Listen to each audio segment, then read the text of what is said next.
ప్రేమగల తండ్రి, కృపగల దేవ, మీ ఘనమైన వాక్యమును తండ్రి వినడానికి, బోధించడానికి మీరు ఇచ్చిన ఈ సమయమును బట్టి స్తుతులు తండ్రి. పరిసర ప్రాంతాల్లో తండ్రి అత్యధికమైన వర్షం తండ్రి ప్రభావం మా కళ్ళ ముందు కనబడుతున్న తండ్రి, దీనులము దౌర్భాగ్యులమైన తండ్రి మమ్మల్ని నమ్మి ఈ చిన్న కార్యమును తండ్రి మీరు ప్రేమించి ఏ ఆత్మతో ఈ రాత్రి మీరు మాట్లాడడానికి తండ్రి ఈ పొడుబాడిన వాతావరణం మీరు అనుగ్రహించారో మాకు తెలియదు. ఏది ఏమైనా తండ్రి మమ్మల్ని నమ్మిన ఈ సమయం బట్టి మిమ్మల్ని స్తుతిస్తున్నాం. ఈ కష్టము, ఈ ప్రయాస, యథార్థంగా కష్టపడిన ప్రతి ఒక్క సహోదరుడు సహోదరి యొక్క తండ్రి వారి యొక్క కష్టాన్ని నిజమైన సహకారుల జాబితాలో జ్ఞాపకం చేసుకోండి తండ్రి. ఈ దినాన్న మరొక్కసారి తండ్రి ఈ ప్రాంతంలో మొదటిసారిగా ఈ బహిరంగ సభలో సమాజానికి కావలసిన తండ్రి నైతికతను గూర్చి తండ్రి ఎలా బ్రతకాలో, ఎలా నేర్చుకోవాలో తండ్రి వాక్యపు వెలుగులో తండ్రి వీరందరితో మాట్లాడే శక్తిని నాకు అనుగ్రహించండి. నా యుక్తితో, నా జ్ఞానంతో తండ్రి నేను మాట్లాడి తండ్రి మా యొక్క తండ్రి ప్రదర్శన వేదిక మీద మేము చేయక కేవలం మీకే మహిమను ఆరోపిస్తూ మీ వాక్యమును తండ్రి వారికి ఉన్నట్టుగా బోధించడానికి నన్ను వాడుకుంటారని అర్థిస్తూ క్రీస్తు నామమున ఈ ప్రార్థన సమర్పిస్తున్నాం తండ్రి, ఆమేన్. నా వాయిస్ అందరికీ క్లియర్గా ఉందా? చివరి వరకు షెడ్లో ఓకే, రైట్. చీకట్లో కూర్చున్నారు అందరూ. ఇది ప్రత్యేకమైన యవనస్తుల సదస్సు. ఇది మొట్టమొదటి సదస్సు. నిజానికి కాకినాడ మీద ఎప్పటి నుండో మాకు ఫోకస్ ఉంది. అనేక సంఘాలు లేవని కాదు, ఉన్న సంఘాలు వాక్యం చెప్పడం లేదని కాదు. మాకిచ్చిన భారమును బట్టి, మాకిచ్చిన పరిధిని బట్టి, దేవుడు మాకిచ్చిన పిలుపుని బట్టి సమాజంతో ముఖాముఖిగా మాట్లాడే జ్ఞానపు పరిధిని, వరమును దేవుడు మాకు ఇచ్చాడు కనుక మా వంతు పాత్ర మేము పోషించాలని ఎప్పటి నుండో ఇది మా కళ. ఇది ఫస్ట్ ఈవెంట్. మొదటి ఈవెంట్లోనే దేవుడు మమ్మల్ని నిరాశపరచక నేనున్నాను రా అబ్బాయి అన్నట్టుగా అన్నిటిని ఆఫ్ చేశాడు ఆయన. కాబట్టి త్వరగానే ముగించే ప్రయత్నం చేస్తాను. ఎందుకంటే యూనివర్సిటీ స్టూడెంట్స్ ఉన్నారు, కాంపిటేటివ్ ఫీల్డ్లో రూముల్లో ఉండే స్టూడెంట్స్ ఉన్నారు, లాంగ్ ఏరియా నుంచి వచ్చిన చాలామంది దేవుని పిల్లలు ఉన్నారు. అందరికీ టైంకి ఇంటికి వెళ్ళిపోవాలి కనుక నేను త్వరగా ముగించే ప్రయత్నం చేస్తాను. సరే, సామెతల గ్రంథం మొదటి అధ్యాయం. సామెతల గ్రంథం మొదటి అధ్యాయం మొదటి వచనం నుండి సుమారు 7వ వచనం వరకు. సామెతల గ్రంథం మొదటి అధ్యాయం మొదటి వచనం నుండి 7వ వచనం వరకు. దావీదు కుమారుడును ఇశ్రాయేలు రాజైన సొలొమోను సామెతలు జ్ఞానము, ఉపదేశము అభ్యసించుటకు, వివేశ సల్లాపములను గ్రహించుటకు, నీతి న్యాయ యథార్థతను అనుసరించుట యందు, బుద్ధి కుశలత ఇచ్చు ఉపదేశమును అందుటకును, జ్ఞానము లేని వారికి బుద్ధి కలిగించుటకును, యవనులకు తెలివియు వివేచనయు పుట్టించుటకును ఇవి తగిన సామెతలు. జ్ఞానము గలవాడు విని పాండిత్యము వృద్ధి చేసుకొనును, వివేకము గలవగాడు ఆలకించి నీతి సూత్రములను సంపాదించుకొనును. వీటి చేత సామెతలను, భావసూచక విషయములను, జ్ఞానుల మాటలను, వారు చెప్పిన గూఢ వాక్యములను జనులు గ్రహించెదరు. యెహోవాయందలి భయభక్తులు కలిగి ఉండుట తెలివికి మూలము. మూర్ఖులు జ్ఞాన ఉపదేశమును తిరస్కరించుదురు. నా కుమారుడా, నీ తల్లిని నీ తండ్రిని ఉపదేశం ఆలకించుము. నీ తల్లి చెప్పు బోధను త్రోసివేయకు. అవి నీ తోవకు సొగసైన మాలికం, తలకు సొగసైన మాలికం. ఆగుతాం. అందరి దగ్గర బైబిల్ ఉందిగా. నిజాయితీగా ఒప్పుకుందాం, చదివింది మనకేమైనా అర్థమైందా? మన తలకాయ మనకేం అర్థం అవ్వలేదు, కానీ చదివాం. సామెతల్ని ట్రెడిషనల్గా ఎలా అలవాటు చేశారంటే, అదేదో భవిష్యత్తుకి వాగ్దానం కార్డులకు కావాల్సిన రెఫరెన్స్ సామెతల్లోనే ఉన్నాయి అన్నట్టుగా అలవాటు చేస్తారు. సామెతల్ని ఎలా అలవాటు చేశారంటే, సామెతలు చదవడానికి బాగుంటే అవి ఒక కొటేషన్స్, లైఫ్ కొటేషన్స్ అన్నట్టు దాన్ని అలవాటు చేస్తారు. కొంతమంది తెలిసి చేస్తారో తెలియక చేస్తారో, మంచికో చెడుకో మొత్తం మీద అలవాటు చేస్తారు. సామెతల గ్రంథం 31 అధ్యాయాలు 31 అటు ఇటుగా ఉంటాయి కనుక నెలకు సరిపోతాయి కనుక రోజుకొక అధ్యాయం చదవండి అబ్బాయిలు అన్నారు. మొత్తం మీద సామెత గ్రంథం చదివే అలవాటు వచ్చింది. సామెతల మీద మమకారం ఉంది. సామెతల్ని కొటేషన్గా రాసుకునే వాడిక క్రైస్తవ సమాజానికి ఉంది. కానీ ఆ సామెతల గ్రంథం అనేది లైఫ్ లెసన్స్ అన్న సంగతిని మాత్రం గాలికి వదిలేస్తారు. లైఫ్ లెసన్స్ అంటే జీవిత పాఠాలు నేర్పే సంగతులు అక్కడ ఉన్నాయంటే ఉన్నాయి. అవి బంగారు వాక్యాల రాయించుకొని మురిసిపోవడానికి రాసిన వాక్యాలు కాదు, లేదా నా భవిష్యత్తుకి ఏదో చెప్పడానికి రాయబడిన వాక్యాలు కాదు. ఈ వాక్యాల్ని దేవుడు ఎందుకు రాశాడంటే లైఫ్ లెసన్స్ అంటారు వాటిని. ఇంకా చెప్పాలంటే మోరల్ వాల్యూస్ ఆఫ్ లైఫ్ అని కొటేషన్స్ రాస్తారు కామెంటరీస్. ఇంకా లైఫ్ ఎథిక్స్ అంటే ఏంటో తెలియాలి ఇందులో రాస్తారు. ఏమున్నాయండి ఈయన గురించి రాసుకుంటుంటే సామెతల గురించి చదివితే ఈ చదివిన సుమారు 7-8 వచనాలు చాలా అసలు ఈ బుక్ యొక్క క్యాపబిలిటీ ఏంటో మనకు అర్థమైపోతుంది. ఈ పుస్తకాన్ని చదువుతాం, ధ్యానిస్తాం, అరే ఉందనుకుంటాం, రోజుకు ఒక అధ్యాయాన్ని అలవాటు చేసుకుంటాం, కానీ సారాంశాన్ని మాత్రం అర్థం చేసుకోవాల్సిన విధంగా అర్థం చేసుకోం. ఇది యూత్ మీట్ కనుక ఎక్కువగా యూత్ని కార్నర్ చేసి మాట్లాడాలనుకుంటున్నాను. ఇక ఏం జరుగుతుంది దీని గురించి మాట్లాడుకుంటే 3వ అధ్యాయం ఒక మాట అంటున్నాడు చూడండి. 3వ అధ్యాయం ఇదే సామెత గ్రంథం, మళ్ళీ చూద్దాం ఒకసారి. 3వ అధ్యాయం సామెత గ్రంథం 3వ అధ్యాయం మొదటి సుమారు 6 వచనాలు ఉన్నాయి చూడండి. నా కుమారుడా, నా ఉపదేశం మరొకకు, నా ఆజ్ఞలు హృదయపూర్వకంగా గైకొనుము, అవి దీర్ఘాయువును శాంతిని నీకు కలుగ చేయును, దయను సత్యమును ఎన్నడూ నేను విడిచిపోనీకము, వాటిని కంఠభూషణముగా ధరించుకొనుము, నీ హృదయమును పలక మీద వాటిని రాసుకొనుము. అప్పుడు దేవుని దృష్టి యందు మానవుల దృష్టి యందును నీవు దయనుంది మంచివాడు అనిపించుకొందువు. నీ సబుద్ధిని ఆధారం చేసుకొనక నీ పూర్ణ హృదయముతో యెహోవా యందు నమ్మిక ఉంచుము. నీ ప్రవర్తన అంతటి యందు ఆయనకు అధికారం ఒప్పుకొనుము. అప్పుడు ఆయన నీ త్రోవలను సరళము చేయును. సామెతల్లో ఎక్కువ కనబడేది ఏంటి తెలుసా? నా కుమారుడా, నా కుమారుడా. మరి మూలాల్లో ఎలా ఉంటుంది? నా కుమారుడా, నా కుమార్తె. ఆయన మాట్లాడుతుంటే దేవుడే సొలొమోను ద్వారా వ్యక్తీకరిస్తున్నది, నా పిల్లలారా. కొన్ని సంగతులు మీకు స్పష్టంగా తెలియాలి. ఆయన మాట్లాడుతూ పదే పదే సామెతల్లో కానీ ప్రసంగిలో కానీ ఆయన ఉపయోగించిన పదే ఉపయోగించిన పదం ఏంటి చెప్తున్నా? నాకు భయపడండి అన్నాడు. దేవుణ్ణైనా నాకు భయపడండి, సృష్టికర్తనైనా నాకు భయపడండి. ప్రశ్న, దేవునికి భయపడకపోతే మనకు బ్రతకడం చేత కదంటే సొసైటీలో కొన్ని ఎగ్జాంపుల్స్ ఉన్నాయి, చేత కాదు. దేవునికి భయపడకపోతే ఎథిక్స్ అంటే ఏంటో తెలియదంటే దేవుని భయం లేకపోతే ఎథిక్స్కి మీనింగ్ లేదు. దేవుని భయం లేకపోతే మోరల్స్ అంటే మనకేంటో అర్థం కాదంటే అర్థం కాదు. దేవుని ఆజ్ఞ, దేవుని కట్టడి, దేవుని వాక్యము, దేవుని సామెత, దేవుని ప్రకటన, ప్రవచనము, వాక్యము, ఇలాంటి పదాలు ఒక బౌండరీస్గా ఏర్పరచుకుంటే కానీ మన బ్రతుకు ఒక మీనింగ్ లేదంటే బైబిల్ అంటుంది లేదు. అట్లా చెప్తారండి మీరంటే, నేను ఎగ్జాంపుల్ చెప్పాను పోయిన సండే ఎప్పుడో మా చర్చిలో మాట్లాడుతూ. ఎగ్జాంపుల్ మీకు గుర్తుంటే ఒకసారి జ్ఞాపకం చేసుకోండి. క్రికెట్ ఆడుతున్నప్పుడు ఆటకి అర్థం ఉండాలన్నా, ఆటకి ఒక అర్థం పరమార్థం ఉండాలంటే దానికి బౌండరీస్ ఉండాలి.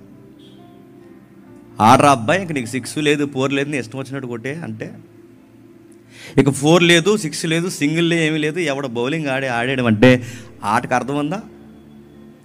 నేను కొట్టిన లాంగ్ షాట్కి 6 అని ఒక మీనింగ్ ఉంటే నా ఆటకు మీనింగ్ ఉంది. నేను కొట్టిన స్ట్రైట్ షాట్కి అది సరిగ్గా బౌండరీకి తగిలితే అది 4 అని ఒక మీనింగ్ ఉంటే నా ఆటకు ఒక అర్థం ఉంది. బౌండరీసే లేకపోతే ఆటకి ఎలాగైతే అర్థం లేదో, లైఫ్లో దేవుని కమాండ్స్ లేకపోతే లైఫ్కి మీనింగ్ లేదు, జీవితానికి అర్థం దొరకదు. దేవుని భయము, కట్టడ, ఆజ్ఞ, భయము ఇది పట్టకపోతే, దేవుని కొరకు బ్రతకడం మనకు రాకపోతే నైతికత అంటే ఏంటో మనకు అర్థం కాదు. చాలామంది మేము ఎథిక్స్ ఫాలో అవుతాం, మాకు మోరల్ వాల్యూస్ తెలుసు, మేము చాలా డిగ్నిటీగా బతుకుతున్నాం, మేము ఎంప్లాయీస్, మేము పవర్లో ఉన్న ఎంప్లాయీస్ అని చెప్పుకుంటారు. కానీ నేను తిరగేసి అడుగుతున్నాను, దేవుడు లేని లైఫ్లో ఎథిక్స్ను చూడడం అనేది తెల్ల పేపర్ మీద, మళ్ళీ చెప్తాను, తెల్ల పేపర్ మీద నల్లటి అక్షరాలు చూస్తున్నట్టు గుర్తుపెట్టుకోండి. ఎలా అండి, దాన్ని ఎలా మీకు అర్థమయ్యేలా మాకు చెప్పగలరంటే ఒక ఎగ్జాంపుల్ చూస్తాను. స్క్రీన్ మీద ఒక ఆయన కనబడతారు, మీకు చూడండి. జిమ్ బ్రేకర్ కనబడుతున్నాడు ఆయన. జిమ్ అని ఒక ప్రాస్పరిటీ స్పీకర్. అయినా ప్రాస్పరిటీ అంటే తెలుసుగా, అన్ని దీవెన ప్రసంగాలు చెప్తారు చూస్తారా. దీవెన, పాటల్లో దీవెన, ప్రసంగంలో దీవెన, ప్రార్థనలో దీవెన, పిండి పిసుకు తొట్టే, బుడ్డులో నూనె, ఆకాశ వాకిళ్ళు, ఈ పదాలు ఎక్కువ ఉపయోగిస్తారు. వారిని ప్రాస్పరిటీ స్పీకర్స్ అంటారు. అంటే సమృద్ధి కోసం మాట్లాడే వారిని ప్రాస్పరిటీ స్పీకర్స్ అంటారు. అందులో నెంబర్ 1 ఆయన. ఈ జిమ్ బ్రేకర్ ఎవరైతే ఉన్నాడో ఈ ప్రాస్పరిటీ స్పీకర్ ఏం చేశాడంటే తక్కువ టైంలోనే చాలా ఇంటర్నేషనల్ స్పీకర్ అయిపోయాడు ఆయన. దేవుని భయం అంటే ఏంటో అర్థమయ్యే బెస్ట్ ఎగ్జాంపుల్ లైఫ్ స్టడీ అయింది. ఎప్పుడైనా ఆయన లైఫ్ని కేస్ స్టడీగా మాట్లాడుకుంటే చాలామందికి అవసరం. ఎదిగాడు, తక్కువ టైంలోనే పెద్ద స్పీకర్ అయిపోయాడు, ఇంటర్నేషనల్ స్పీకర్ అయిపోయాడు. ఆ రోజుల్లో అదే టైం లైన్లో బిల్లీ గ్రహం గారు కూడా సేవ చేస్తున్నారు. బిల్లీ గ్రహం గారు లాంటి గొప్ప సేవకుడు సేవ చేస్తున్న టైంలో ఇలాంటి ఆయనకి పేరు వచ్చిందంటే ఇంక మామూలుగా వర్క్ చేయలేదని మనకు అర్థమవుతుంది. ఏ స్పీకర్ అయితే ఏమి మొత్తం మీద స్పీకర్గా ఆయన వేసుకోవాల్సిన ముద్ర వేసుకున్నాడు. ఆ రోజుల్లో ఆయన కొత్త రూల్స్ పెట్టేవాడు, అంటే ఒక కొత్త ట్రెండ్ తీసుకొచ్చేవాడు. అదిగో వయసులో ఉన్నప్పుడు కనబడుతుంది అనుకుంటా, నాకేం కనబడలేదు. వయసులో ఉన్నప్పుడు అలా స్టార్ట్ చేశారు. అతని భార్య అనుకుంటా. కొన్ని కాంట్రవర్సీస్ ఉన్నాయి ఆ ఫొటోస్కి, అందుకని కొన్ని ఎక్స్పోజ్ చేయలేకపోతున్నాను.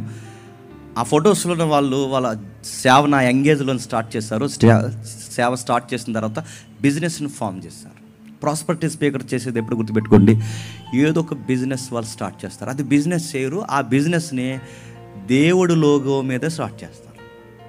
అంటే వాడు ఆ రోజుల్లో, క్షమించండి, ఆయన ఏమన్నాడంటే ఆ రోజుల్లో క్రిస్టియన్స్ అందరూ మనం ఎక్కడెక్కడ ఉండడం ఏంటి, మనమందరం ఎక్కడెక్కడికి వెళ్ళి వస్తువులు కొనుక్కోవడం ఏంటి, మనకందరికీ సూపర్ మార్కెట్ ఉండాలా వద్దా అని అడిగాడు. ఉండాలయ్యా అన్నారు మనలోటోళ్ళ కింద. వాళ్ళందరికీ క్రిస్టియన్స్ అందరికీ ఒక సూపర్ మార్కెట్ పెట్టాడు. క్రిస్టియన్స్ అందరూ ఎక్కడెక్కడో దూరంగా ఉండడం ఏంటి, మనందరి ఇల్లు ఒక దిక్కున ఉండాలో వద్దా. ఎకరాలు కొన్నాడు, స్థలాలు అమ్మాడు, అమ్మిన స్థలాల్లో ఇల్లు కట్టాడు, దానికి మళ్ళీ పర్సంటేజ్ బిల్డర్స్తో మాట్లాడుకుని ఒక పెద్ద బిజినెస్ ఫామ్ చేశాడు. ఈయన్నే కాపీ కొడుతున్నారు కొంతమంది, పేర్లు చెప్పను. వైజాగ్లో, హైదరాబాద్లో పెద్ద పెద్ద గొడుగులు వేసి కూర్చున్నారు. ఇలా మాల్స్ కడుతున్నారు. ఇప్పుడు మాల్స్ మళ్ళీ చెప్తాను, దొంగ సన్నాసిగలందరూ మళ్ళీ చెప్తున్నాను నేను. ఇతన్నే కాపీ కొట్టారు, ఇతన్నే. ఈ సెంచరీస్ ముందు జరిగింది ఇతన్నే. మాల్స్ ఎలా కట్టాలో స్టార్ట్ చేసింది ఇతనే. క్రైస్తవ స్థలాలు ఒక దిక్కుని పెట్టి దాన్ని ఒక పెద్ద బౌండరీ చేసి అక్కడ క్రైస్తవ స్థలాలు గృహకల్పనను ప్రారంభించింది ఇతనే. ఇతన్నే కాపీ చేస్తున్నారు వీళ్ళు.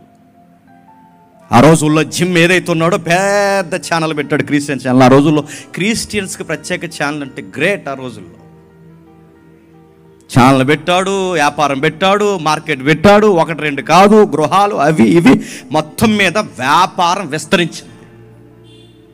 ఈ మధ్యకాలంలో మీరు చూస్తున్నారో లేదో, పేరు చెప్పను కానీ విషయం మీకు అర్థమైపోద్ది. వీళ్ళు చేసుకునే బిజినెస్ తినంగా చేయకుండా ఆ బిజినెస్ మీద ఎవరి పేరు పెడతారు చెప్పినా దేవుడి పేరు పెడతారు. ఇదిగో మన మినిస్ట్రీ తరపున మేము ఏమమ్ముతున్నామంటే పలానా, అదేదో చేతికి పెట్టుకునేవి ఏంటవి, బ్యాండ్లు అమ్ముతున్నాం మేము, ఫ్రెండ్షిప్ బ్యాండ్. మీరు ఎక్కడ పడితే అక్కడ కొనేసుకోకండి. అందులో 3 కలర్స్ ఉంటాయి. రెడ్ యేసుక్రీస్తు వారి గుర్తు, వైట్ హోలీ స్పిరిట్ గుర్తు, తర్వాత ఇంకోటి ఏదో చెప్పి నాకు గుర్తులేదు. బ్లాక్ సాధారణ గుర్తు కదా, ఏదో ఒకటిలేండి. మొత్తం మీద బండి ఆ ఏవైతే ఉన్నావో ఆ చేతికి పెట్టుకునే వాటిని ఒక పెద్ద బిజినెస్ చేస్తున్నట్టు. అరే కనీసం ఆలోచించే విశ్వాసులు లేరు. కచ్చిపులు అమ్మేస్తే కొనేసుకునే వాళ్ళు ఉన్నారు, చేతులకు పెట్టుకునే తాళ్ళు అమ్మేస్తే కొనేసుకునే వాళ్ళు ఉన్నారు. అడుగుతున్నాను, ఇలాంటివన్నీ స్టార్ట్ చేసింది ఎవరంటే వెస్టర్న్ కల్చర్ స్పీకర్స్ గుర్తుపెట్టుకోండి. దాన్నే తెలుగులోకి వీళ్ళు డౌన్లోడ్ తీసుకొచ్చి ఈరోజు మనకు బిజినెస్ చేస్తున్నారు. సబ్జెక్ట్ వేరు, పక్కన పెట్టండి. ఈ జిమ్ బాగా చేశాడు, వ్యాపారం బాగా డబ్బులు సంపాదించాడు. అనంతకాలంలోనే కోట్లకు పడగలు ఎత్తిన తర్వాత ఏ దొంగ వ్యాపారాలు చేశారో దొంగ వ్యాపారాల్లో మళ్ళీ దొంగ పనులు జరుగుతాయా జరగవా? యథార్థముగా కష్టపడినవాడు వర్ధిల్లుతాడు అన్నది బైబిల్ డైరెక్ట్ స్టేట్మెంట్. యథార్థవంతుడు తప్పక వర్ధిల్లుతాడు అన్నది బైబిల్ స్టేట్మెంట్. యథార్థత లేకుండా కుప్పుగంతులేసి ఆండెత్తి మీద 10 ఈండెత్తి మీద 10 అక్కడ ఒక దొంగ మాట ఇక్కడ ఒక దొంగ మాట మాట్లాడి వ్యాపారం చేసేస్తే వర్ధిల్లుతావా? ఎలా ఎదుగావో చెప్పండి. అలాగే పడ్డాడు. వ్యాపారం లెక్కలు తేడొచ్చాయి. వాళ్ళు ఎవరైతే సార్టెడ్ అకౌంట్ ఉన్నారో వాళ్ళందరూ దొంగ లెక్కలు రాశారు. ఈయనకి తెలియకుండానే మొత్తం మీద కహాని చెప్పి ఈయన యొక్క ఆస్తులు కాసేయడం స్టార్ట్ చేశారు. మొత్తం మీద ఆ లెక్కలకి జమ చేసి డైరెక్టర్గా ఉన్న ఈయనే సంతకం పెట్టాలి కనుక గవర్నమెంట్కి ఈయనే రిప్రజెంట్ కనుక గవర్నమెంట్ నిలదీసి అడిగింది, ఈ వ్యాపారం ఏంటి, ఆ వ్యాపారం ఏంటి, ఆ స్థలాలు ఏంటి, ఈ స్థలాలు ఏంటి, దీని లెక్క ఏంటి, ఇదెంత అదెంత అని అడిగినప్పుడు లెక్కలన్నీ చాలా తేడా వచ్చాయి. గవర్నమెంట్ సీరియస్ అయింది, కేసులు పెట్టారు. అందులో ఆ తర్వాత కొన్ని అబ్యూజ్ మనం మాట్లాడుకోలేము, అలాంటి విషయాల్లో కూడా ఇన్వాల్వ్ అయినట్టుగా ఆయన మీద కేసులు నమోదయ్యాయి. ఆ నమోదైన తర్వాత అరెస్ట్ చేసి ఛార్జ్షీట్ వేసి కోర్టు జడ్జిమెంట్ ఇస్తే ఆ జడ్జిమెంట్లో ఆయనకి పడిన పనిష్మెంట్ ఇయర్స్ ఎంతో తెలుసా? 45 ఇయర్స్ పనిష్మెంట్ పడింది ఆయనకి. 45 సంవత్సరాలు. 45 సంవత్సరాలు ఎప్పుడైతే ఆయనకి జైలు కన్ఫర్మ్ అయిందో లోపలకు పోయాడు. లోపలకు పోయిన తర్వాత 45 సంవత్సరాలు జైలు పడిన తర్వాత బయట ఈయన ఆరాధించే భక్తులు ఉంటారుగా, కింద మీద పడి పైకోట్లకి వెళ్ళి మొత్తం మీద వాదించి తప్పైందని ఒప్పుకొని ఆ పనిష్మెంట్కి బదులు ఇయర్స్కి ఏవైతే ఉన్నావో ఆ సంవత్సరాలకి ఫైన్ కట్టి మొత్తం మీద 45 ఇయర్స్ని 5 ఇయర్స్కి తీసుకొచ్చారు పనిష్మెంట్. ఆ 5 ఇయర్స్ లోపల కూర్చుని ఏం చేసింది చెప్పిన బైబిల్ చదివాడు, బాధపడ్డాడు. సువార్తలు మళ్ళీ చదివాడు, అపోస్తుల కార్యాలు మళ్ళీ చదివాడు, పౌలు రాసిన పత్రికలు మళ్ళీ చదివాడు, ప్రకటన గ్రంథం మళ్ళీ చదువుకున్నాడు, దేవుని యొక్క వాక్యాలు మళ్ళీ చదువుకున్నప్పుడు బాధపడకుండా అన్నాడు, నేను చాలా తప్పుడు ప్రసంగాలు చేశానని ఒప్పుకున్నాడు. ఓ బుక్కి టైటిల్ పెట్టాడు, ఐ వాజ్ రాంగ్ అని ఒక బుక్ టైటిల్ రాశాడు. ఆ టైటిల్ పెట్టి ఎలా అన్నాడు, నేను తప్పుడు సువార్తం చేశాను. బైబిల్లో యేసు ప్రభు అలా చెప్పలేదు, బైబిల్లో అపోస్తులు అలా చెప్పలేదు, బైబిల్లో పౌలు అలా చెప్పలేదు, బైబిల్లో లేని సువార్తని చెప్పి ఇదే సువార్త అనుకున్న సువార్త ప్రకటించాను. నేను తప్పుడు సువార్తం చేసిన తప్పుడు వ్యక్తి. నన్ను బాధపడ్డ రోజు అన్నాడు, దేవా మళ్ళీ అవకాశం ఉంటే నీ పరిచర్ని ఉన్నతంగా చేసి చచ్చిపోతాను ప్రభు అని ప్రేయర్ చేయడం స్టార్ట్ చేశాడు.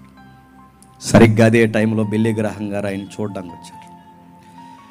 ఇన్ని తప్పుడు అభియోగాలు ఉన్న వాడి మీద, ఇన్ని నేరారోపణలు పడి మోస్తున్న వాడి మీద కోర్టు జడ్జిమెంట్ ఇచ్చి వీడి నేరస్తుడని కన్ఫర్మ్ చేసిన వ్యక్తి మీద ఆ రోజుల్లో గొప్ప పేరున్న బిల్లీ గ్రహం గారు రావడం సంచలనం. ఆ రోజు దర్శించాడు, మాట్లాడారు, ఏడ్చాడు ఒకేసారి. నాలాంటి వాడిని కూడా మీలాంటి గొప్ప దైవజనులను చూడడానికి వస్తారా సార్ అని ఏడ్చాడు. ఏడుస్తూ బిల్లీ గ్రహం గారు వెళ్ళిపోయిన తర్వాత ఒక పుస్తకం రాశాడు, గాడ్ గ్రేస్ అని. దేవుని కృప అంటే దేవుడు ఈ రోజుకి నన్ను ప్రేమిస్తున్నాడానికి గొప్ప తార్కాణం ఏంటంటే బిల్లీ గ్రహం లాంటి సేవకుడిని దేవుడు నా దగ్గరికి పంపించాడు. గొప్ప పుస్తకాలు 5 సంవత్సరాలు రాశాడు. ఆయన ఒప్పుకున్నాడు నేను తప్పుడు సువార్త రాశానని. ఆయన ఒప్పుకున్నాడు దేవుని కృప గొప్పదని. ఆయన ఒప్పుకున్నాడు దేవుని కృప లేకపోతే నేను బ్రతకలేనని. ఆ టైంలో ఒక ఆయన ఇంటర్వ్యూ చేశాడు ఆయన్ని. ఆయన పేరు జిమ్ సార్, మిమ్మల్ని ఒక విషయం అడగాలి. మీరు చాలా గొప్ప సేవ చేశారు. మీరు చేసిన పరిచర్య అనంతకాలంలోనే ఆకాశాన్ని అంటే అంత ఎత్తుకు మీరు తీసుకెళ్లారు. ఇంత దేవుడు హెచ్చించి, ఇంత ధనం ఇచ్చి, ఇంత పేరిస్తే ఆ దేవుడిని వదిలేసి లోకాన్ని ప్రేమించి డబ్బును ప్రేమించాలని మీకు ఎలా అనిపించింది సార్?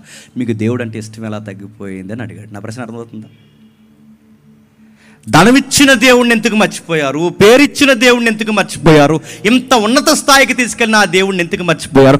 ఆ దేవుడిని ప్రేమించడంలో మీరు ఎందుకు వెనకడుగులేశారు సార్ అని అడిగితే, జాన్ నీకు విషయం చెప్పాలి, నేను దేవుడిని ప్రేమించడం లేదని నీకు చెప్పానా? జాన్ నీకు విషయం చెప్పాలి, దేవుడు అంటే నాకు ఇష్టం లేదని నీకు చెప్పాను. దేవుడు అంటే నాకు పిచ్చయ్యా, దేవుడు అంటే నాకు అమితమైన ఇష్టమయ్యా, దేవుడు అంటే ఇష్టం లేదని అన్నారు. మరి దేవుడు అంటే ఇష్టం ఉన్నప్పుడు ఈ దొంగ డబ్బులో మీరు చేతులు ఎందుకు కలిపారు? మీకు దేవుడు అంటే ఇష్టమైనప్పుడు ఈ చీకటి వ్యాపారాల్లో మీరు చేతులు ఎందుకు కలిపారు? మీకు దేవుడు అంటే ఇష్టమైనప్పుడు ఈ చీకటి పనులు మీరు ఎందుకు చేశారు? మీకు దేవుడు అంటే ఇష్టమైనప్పుడు ఈ తప్పుడు సువార్తలు ఎందుకు చేశారంటే, అప్పుడు జాన్ నీకు విషయం చెప్పాలి, నాకు దేవుడు అంటే ఇష్టమే కానీ దేవుడు అంటే భయమే లేదు అన్న. ఇది చాలా పెద్ద మాట, అర్థమైన వాళ్ళకి అర్థమవుతుంది. నాకు దేవుడు అంటే ఇష్టమే కానీ ఆయన అంటే భయమే లేదు. మనందరం ఆ తాలూకు కాదు చెప్పండి. మనకు జీసస్ అంటే ఇష్టమే, ప్రేయర్ అంటే ఇష్టమే, వాక్యాలు చదవడం అంటే ఇష్టమే, కానీ ఆయన అంటేనే భయం ఉండదు మనకి. పర్లేదులే అనుకుంటాం. మన భయం, నేను కంపేర్ చేస్తున్నాను తప్పు కనుకోకండి, మనం ఎలాంటి వ్యక్తులం అంటే ఆయన రాశాడు, దేవుని గురించి ఎంత గొప్పగా రాసిన ఆయన రాస్తూ అంటున్నాడు, ఐ వాజ్ రాంగ్ అనే బుక్ రాశాడు, గాడ్ గ్రేస్ అనే బుక్ రాశాడు. ఇంత రాసిన ఆయన మళ్ళీ 5 years తర్వాత బయటకు వచ్చిన తర్వాత యథాతథంగా మళ్ళీ అదే పనులు చేయడం స్టార్ట్ చేసి చివరికి నశించిపోయి లోకంలో కలిసిపోయాడు. అరే ఇన్ని మాట్లాడిన వాడు ఎలా అయిపోయాడంటే, అదే అంటున్నాను, దేవుడు అంటే ఇష్టం ఉంటే సరిపోదు. బైబిల్ నొక్కి సామెతలు చెప్పేది అదే, దేవుడు అంటే నీకే ఇష్టం కాదు, అన్నిటి కూడా ఇష్టం. యేసుప్రభు అంటే దేవుడు అంటే నీకే కాదు, లోకంలో ఉన్న చాలామంది వ్యక్తులు కూడా దేవుడు అంటే ఇష్టమే, కానీ ఇష్టం కాదు అయ్యా, దేవుడు అంటే భయం ఉండాలి. ఆ భయం లేకపోతే నైతికత మనకు రాదు. మేము చర్చికి వెళ్తామండి అంటే చర్చికి నడుతున్నాం, ట్రెడిషనల్గా వస్తున్నాం, ఆచార సాంప్రదాయంగా వస్తున్నాం. మీ క్రిస్టియన్ మీటింగ్స్కి వెళ్తామండి అంటే నువ్వు ఆచార సాంప్రదాయంగా వస్తున్నావు. నీకు భయం ఉందా? దేవుడు అంటే భయం ఉంటే మన మాట బాగుంటుంది, దేవుడు అంటే భయం ఉంటే అడుగుతాను మన తీరు బాగుంటుంది, దేవుడు అంటే భయం ఉంటే మన బ్రతుకులో అడుగడుగున ఎథిక్స్ వద్దంటే కొట్టొచ్చినట్టు కనబడతాయి. ఉదాహరణ చెప్తాను వినండి. మన కాకినాడ మీద ఓ సామెత ఉంది, ఫైన్లు ఎక్కువేస్తారు పోలీసు వాళ్ళని. నిజంగానే మాదాపట్నం నుంచి స్టార్ట్ అవుద్ది, అక్కడ బ్రిడ్జ్, అది ఏంటది, జగన్నాథపురం బ్రిడ్జ్ అవుట్స్కట్స్, మొత్తం అన్ని పోలీసు వాళ్ళు పిల్లలందరూ ఇక్కడ ఉన్నారు. మొత్తం ఫైన్లు వేస్తారు. చిన్నప్పుడు ఎప్పుడైనా కాకినాడ రావాలంటే మాకేమున్నా, మా ఊరికి కాకినాడ దగ్గర, నాకు రాజధాని లాంటిది, మా కెనడా ఇది, కెనడా కాకినాడ. ఇక్కడికి రావాలి, అక్కడ పోలీసు ఆయన కనబడేవాడు, గజ వణికిపోవడం, దిగిపోయేవాళ్ళని అడుగుతున్నాను. ఒక పోలీస్ ఆయన, ఒక ట్రాఫిక్ పోలీసుని రోడ్డు మీద మనం చూస్తే భయపడే భయంలో ఒక 1% భయం నీకు దేవుని కోసం ఉందా? ప్రశ్నించుకోండి రాత్రి. ఒక పోలీసు చూస్తే బండి తోలుతున్నప్పుడు నీకు ఎంత భయం? ఈదులోకి కాకి డ్రెస్ వేసుకుని పోలీసులు 4-3 అడావుడిగా తిరిగితే నీకు దడొచ్చద్ది, ఈదులో ఏం జరిగిందిరా అని. పోలీసులు అడావుడిగా తిరిగి నీ ఇంటి వైపు అటు చిట్టెక్కి నీ మెట్టు ఎక్కి దిగి మళ్ళీ అటు పక్కింటికి వెళ్ళిపోయారు, నీకు ఎంత కంగారైపోతావు? పోలీసుడికి భయపడే భయంలో ఒక్క వంతు నడుస్తున్నాం, ఒక్క వంతు దేవునికి మనం భయపడతామా? నేరం చేస్తే పోలీసుడు వస్తాడని భయం, లైసెన్స్ లేకపోతే పోలీసుడు వస్తాడని భయం. నేను అడుగుతున్నాను, లైఫ్లో నేరాలు చేస్తే, తప్పులు చేస్తే దేవుడు ఇన్వాల్వ్ అవుతాడన్న భయం మనకుందా? అందుకే సామెత గ్రంథం అంటుంది, భయం లేనివాడు నీతిగా ఎలా బ్రతకాలో వాడికి ఎప్పటికీ తెలియదు. భయానికి మళ్ళీ చెప్తున్నాను, దేవుని భయానికి నైతికతకి ఇంటర్నల్ లింక్ ఉంది. చాలామంది ఏమంటారంటే రే ప్రార్థనలు ఏంట్రా, చాలామంది ఏమంటారంటే బైబిల్ ఏంట్రా, రే చాలామంది ఎంత చదివి మోకాలు ప్రార్థనలు ఏంటంటారు. వాళ్ళు అలాగే అంటారు, వాళ్ళ ఆవారా బ్యాచ్, వాళ్ళు అలాగే అంటారు. వాళ్ళు మనం అడుగుతున్న వాళ్ళ చెప్పిన సామెతలు మీరు వినకండి, వారి మాట్లాడుతున్న మాటలు వినకండి. మీ రూమ్మేట్సో, మీ క్లాస్మేట్సో, లేదా మీ ఫేస్బుక్కో, మీ వాట్సాప్పో, మీ ఇన్స్టాగ్రామ్ ఫ్రెండ్సో, ఏ సర్కిల్ ఉందో నాకు తెలియదు, కానీ మీరు ప్రేయర్ అంటే మిమ్మల్ని ఎట్టకారం చేస్తారు. ఇంత చదివి ఈ రోజుల్లో కూడా ప్రార్థనలు ఏంటంటే మరి ఏం చేయాలరా? రీల్స్ చూడాలా? మరి ఏం చేయాలి? భయపడకూడదు, ఒక భయం ఉండకూడదు, ఒక వాక్యం ఉండకూడదు. వీళ్ళు చెప్పేది చూడండి, లేనిపోని విషయాలు చెప్తారు. బైబిల్లో నీతికి పడి బతికిన వారు ఎందుకు బతికారంటే బైబిల్లో అడుగడుగుడు ఉంది, భయము. ఆదాము పాపం చేసినప్పుడు దాక్కున్నాడట లోపల, ఏమి? భయము. పాపం చేస్తేనే కాదు భయపడవలసింది, పాపం చేయకపోయినా దేవుడికి భయపడాలి. యేసుక్రీస్తు వారు ఏ పాపం చేసిన భూమి మీద శరీరధారి ఉన్న దినంలో దేవుని యందు భయము భక్తి కలిగి ఆయన కన్నీటితో ఉన్న దినముల్లో మహారోదన వేదన కలిగించి అడుగుతున్నాను. ఆదాము తప్పు చేసి భయపడ్డాడంటే అర్థం ఉంది, యేసుక్రీస్తు వారు ఏ తప్పు చేశాడని భయపడుతున్నాడు? తప్పు చేయకపోయినా చెప్పండి భయపడాలి. నైతికత రావాలి అంటే దేవునికి భయపడాల్సిందే. నైతికత తెలియకపోతే, అంటే నా దేవుని గురించి నాకు తెలియకపోతే, నా దేవుడు అంటే నాకేంటో అర్థం కాకపోతే, నా దేవుని పట్ల నాకు భయం లేకపోతే నాకు నైతికత అబ్బదా అంటే అబ్బదు. దేవుణ్ణి ఇష్టపడడం వేరు, దేవుని కొరకు ప్రార్థన చేయడం వేరు, దేవుని బైబిల్ చదవడం వేరు, దేవునికి భయపడడం వేరు. ఈ స్టేజ్ వేరు. దేవునికి భయపడాలంటే భయపడాలి. పౌలు గారు కూడా ఏమంటారు చూడండి ఒకసారి, ఫిలిప్పీయులకు రాసిన పత్రిక అపోస్తుడైన పౌలు ఫిలిప్పీలకు రాసిన పత్రిక 2వ అధ్యాయం 12వ వచనం. ఫిలిప్పీలకు రాసిన పత్రిక 2వ అధ్యాయం 12వ వచనం. చదవండి ఎవరు. నా ప్రియులారా,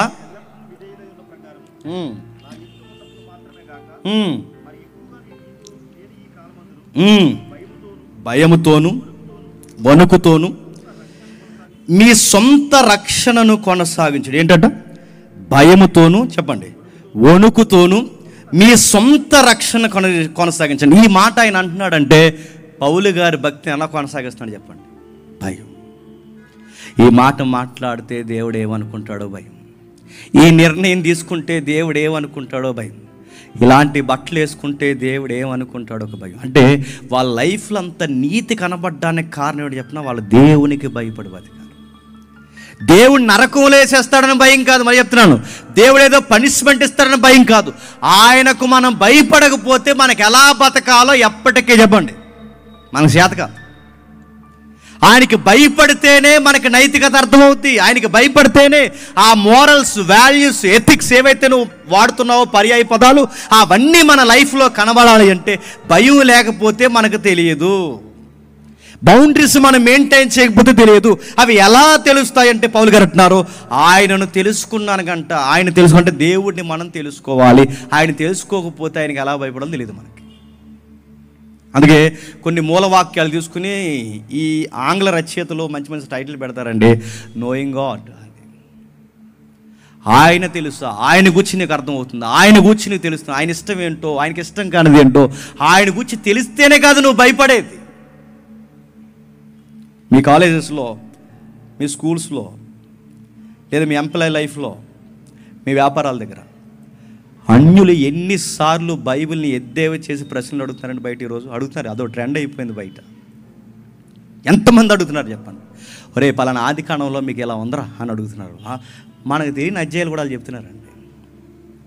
పలానా యెహెజ్కేలు ఎలా ఉందరా, పలానా ఆది కాండంలో ఎలా ఉందరా, పలానా దిక్కుని ఇలా చేశాడరా, ఇలా జరిగిందిరా, చిన్నపిల్లల్ని చంపేశారు. ఇలాంటి క్వశ్చన్లు వాళ్ళు అడుగుతున్నారు.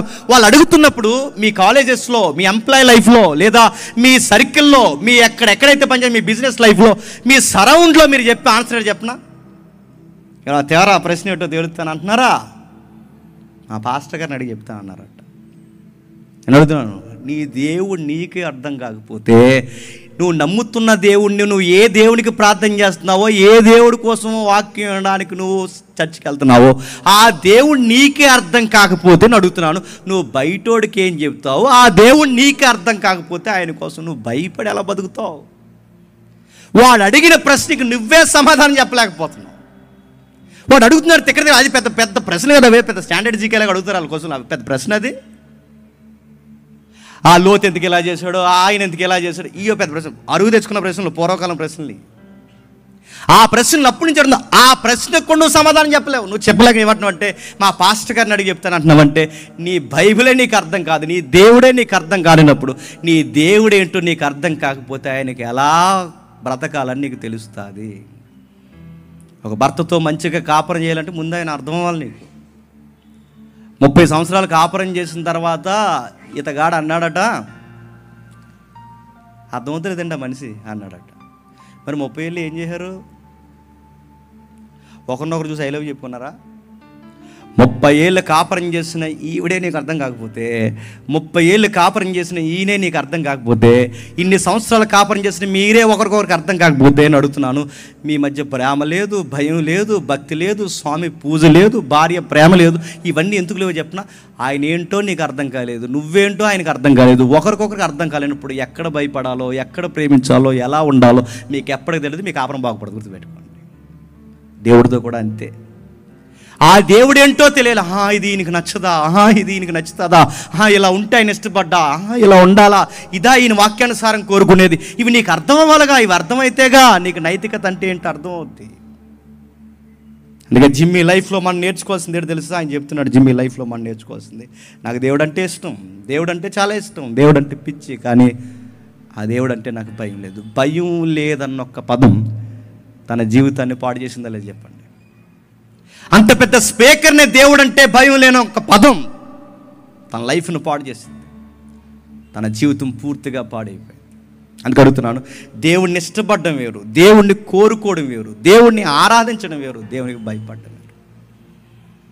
ఇంకా కిందకి చెప్తున్నాడు చూడండి, అదే సామెతల గ్రంథం 2వ అధ్యాయం, అదే సామెతల గ్రంథం 2వ అధ్యాయం మొదటి వచనం నుండి, నా కుమారుడా, నీవు నా మాటలు అంగీకరించి నా ఆజ్ఞల్ని నీ యొద్ద దాచుకుని ఎడల, జ్ఞానమునకు చెవియొగ్గి హృదయపూర్వకంగా వివేచన అభ్యసించిన ఎడల, తెలివికై మొరపెట్టిన ఎడల, వివేచనకై మనవ చేసిన ఎడల, వెండిని వెతికినట్లు దాన్ని ఎతికిన ఎడల, దాచబడిన ధనముని ఎతికిన ఎడల, యెహోవా యందలి భయభక్తులు కలిగి ఉండుట ఎట్టుదో నువ్వు గ్రహించదు. ఇప్పుడు చెప్పండి, జ్ఞానానికి భయానికి లింక్ ఉందంటున్నాడు లేదా సొలొమోను గారు? జ్ఞానానికి భయానికి లింక్ ఉందంటున్నాడు సొలొమోను గారు. ఆయన మాట్లాడుతున్నాడు, నా కుమారుడా, నా కుమారుడా, నా ఆజ్ఞ ఏంటో తెలుసుకో, జ్ఞానం ఏంటో చెవియొగ్గు, తెలివేంటిదో మొరపెట్టు, వాటి గూర్చి ఆలోచన కలిగి ఉండు, వెతుకు, ఎండిని ఎతికినట్లు ఎతుకు. అంటే చాలా ఇంట్రెస్ట్గా నువ్వు కనుగొనాలి. నీ ఇంట్లో విలువైన బంగారు వస్తువు పడిపోయింది అనుకో, ఎంత ఇంట్రెస్ట్గా ఎదుగుతావో, జ్ఞానం ఎక్కడ దొరుకుద్దా అని సొసైటీలో కూడా ఎదగాలని గుర్తుపెట్టుకోండి. చర్చికి వెళ్తామంటే ఈదికి 70 చర్చిలు ఉన్నాయి, అన్నీ చర్చిలే, కానీ జ్ఞానం చెప్పే చర్చికి వెళ్తున్నావా? మళ్ళీ ప్రశ్న, నీ లైఫ్లో ఎవరైనా బైబుల్ జ్ఞానం ఎరిగిన వ్యక్తులు ఉంటే, ఇంగ్లీష్లో సామెత ఉంది, నీ లైఫ్లో బైబుల్ జ్ఞానం ఎరిగిన వ్యక్తి ఎవరైనా ఉంటే వాడి ఇంటికట్ట గుమ్మాలు అరిగిపోయే వరకు తిరగాలంట. అర్థమైతే ధన్యత. నీ లైఫ్లో బైబుల్ బాగా ఎరిగిన వ్యక్తులు ఎవరైనా ఉంటే వాడు గుమ్మం అరిగిపోయే వరకు తిరగాలట. వాడి జీవితంలో జ్ఞానం నేర్చుకునేంత వరకు నువ్వు పెట్టుబడి పెడుతూనే ఉండాలి. అడుగుతున్నాను, నీ లైఫ్లో వాక్య జ్ఞానం ఎరిగే స్నేహితులు నీకు ఉన్నారా? గాలి వాళ్ళందరూ ఉన్నారా చెప్తున్నా? ఎవరున్నారు చెప్పండి? ఆవరాగాళ్ళు అందరూ రారా పోదాం, మరి మీటింగ్ ఉందా, మీటింగ్ రోజు ఉంటారా పోదానట. ఈ బ్యాచ్ ఎక్కువ నీకు. నేను మీటింగ్లో కూర్చుంటే చెడగొడతారు. అదే తెలుగులో సామెత, కూసేగాడిది నువ్వు మేద్దామని వస్తావు, ఆడు కూసి రా అంటాడు, రా పోదామని. నేను అడుగుతున్నా, నీ ఫ్రెండ్ సర్కిల్ మార్చే. నీకు జ్ఞాన సంబంధమైన వ్యక్తులు ఉంటే వాళ్ళతో స్నేహం కలుపు. వాడు వాక్య సంబంధమైన వ్యక్తి అడుగు, అరే ఇదేంట్రా వాక్యంలో ఉంది, అరే ఇదేంట్రా ఇలా ఉంది, అదేంట్రా సామెతలు ఎలా చెప్పాడు, ప్రసంగిలు ఎలా చెప్పాడు, మత్తేలు ఎలా చెప్పాడు, వాక్యం నేర్చుకో, 4 ముక్కలు నేర్చుకో. ఎందుకంటే ఈ దేవుని గురించి నేర్చుకోవాలి.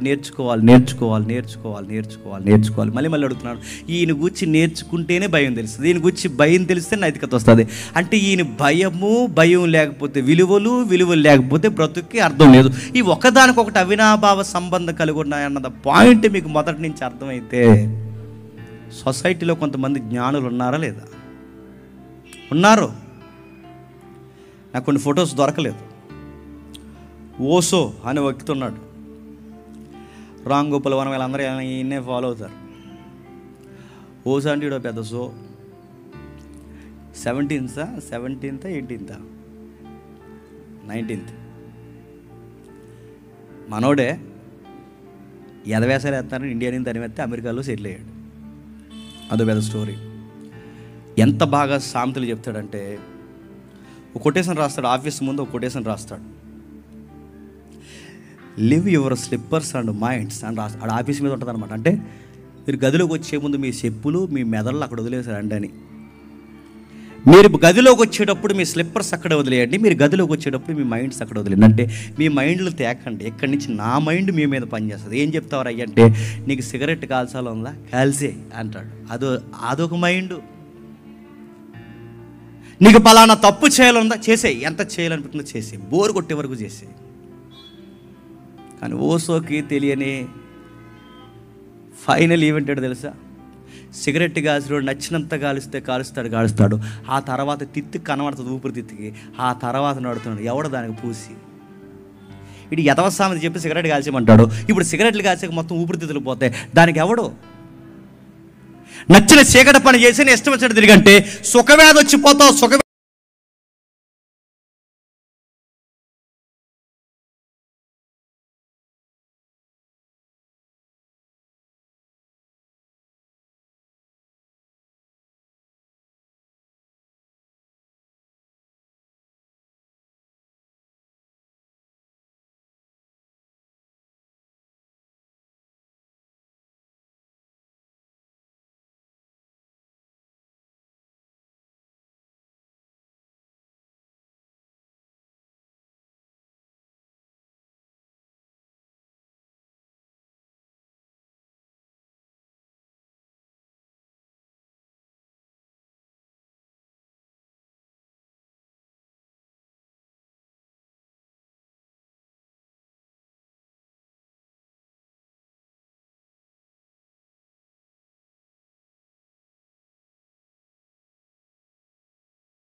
మనకు ప్రేయర్ లేపు బైబిల్ స్టడీ అనుకుంటాం, కానీ దేవుడు నమ్ముకున్నామంటే మళ్ళీ చెప్తున్నాను, సొసైటీని ఫింగర్స్ మీద మాట్లాడే జ్ఞానం మనకు ఉండాలి. గుర్తుపెట్టుకో, నేను చెప్పగలను, నాకు దేవుళ్ళలోకి రాకముందు ఏం తెలియదు, నా సర్కిల్కి తెలుసు, కానీ మా రింగ్ అందరికీ తెలుసు, మా వాళ్ళందరి లైఫ్ నాకు స్టైల్ నాకు తెలుసు. మేము దేవుళ్ళలోకి వచ్చిన తర్వాతే చాలా పెద్ద పెద్ద విషయాలు మాకు అర్థమయ్యాయి. అంటే ఈ దేవుడు నమ్ముకుంటే జ్ఞానం పెరగాలి తప్ప, చెప్పండి, జ్ఞానం తగ్గకూడదు. నా కుమారుడా జ్ఞానానికి మూలం నేనే, నా కుమారుడా జ్ఞానానికి మూలం నేనే, నా దగ్గరికి రా, అభ్యసించు, ఎతుకు, నన్ను ఎండిని ఎతుకున్నట్లు నా జ్ఞానమును ఎతుకు, దాచబడిన ధనాన్ని ఎతుకున్నట్లు ఎతుకు. ఇదే సామెతలో ఒక మాట అంటాడు, నీ సంపద యావత్తు ఇచ్చి జ్ఞానం కొనుక్కో. ఎంత ఖర్చు చేస్తావు, ఖర్చు చేయని అడుగుతున్నాను. జ్ఞానం సంపాదించడానికి నాకు పుస్తకాలు ఎప్పుడైనా కొనవు నీ బతుకట్టే? జ్ఞానం సంపాదించడానికి ఇదిగో ఈ పుస్తకాలు నీకు లైఫ్లో ఎక్కువ నేను డబ్బులు ఖర్చు పెట్టండి, పుస్తకాలకే ఖర్చు పెట్టానని ఎప్పుడైనా చెప్పగలవా? దేనికి ఖర్చు పెట్టావు చెప్పు? నీ డబ్బులన్నీ నీ ఇంట్లోకి వెళితే నీ బట్టలు ఖర్చు పెట్టావు, నీ ఇంట్లోకి వెళితే నీ వస్తువులు ఖర్చు పెట్టావు, నీ ఇంట్లోకి వెళితే చెత్త విషయాలకు డబ్బులు ఖర్చు పెట్టాను. అడుగుతున్నాను, దేవుని జ్ఞానం నేర్చుకోవడానికి నీ ఇల్లంతా పుస్తకాలమయంగా ఎప్పుడన్నా డబ్బులు ఖర్చు పెట్టావా? ఈ సామెతలు జ్ఞాని అయిన సొలొమోను సామెతలు రాస్తా అంటున్నాడు, ఎంత ఖర్చు చేస్తావు ఖర్చు చేయి. దానికి దీటైన సమాధానం రెఫరెన్స్గా ప్రాక్టికల్గా కనబడతాడు అపోస్తలుడైన పౌలు. నా సంపద యావత్తు ఇచ్చి క్రీస్తు జ్ఞానమును సంపాదించుకున్నా అన్నాడు. ఎనుకున్నవన్నీ వదిలి పెంటతో సమానంగా ఎంచి ఏం సాధించావయ్యా పౌలు? నీ గౌరవం పోయింది, నీ పేరు పోయింది, నీ మనీ పోయింది, నీ లైఫ్లో ఎనర్జీ పోయింది, అన్నీ పోయాయి. ఏం సాధించావంటే ఆయన అంటాడు, నేను క్రైస్తును సాధించాను, క్రీస్తుని సంపాదించాను. క్రీస్తుని సంపాదిస్తే ఏంటంటే జ్ఞానము సంపాదించాను.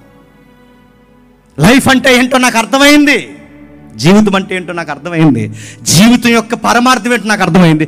ఆ జ్ఞానం సంపాదించుకోవడానికి వెనకున్నవన్నీ మరిసి పెంటతో సమానంగా ఎంచి నావన్నీ దారాదత్తం చేసేసాను క్రీస్తు పాదాల కన్నా.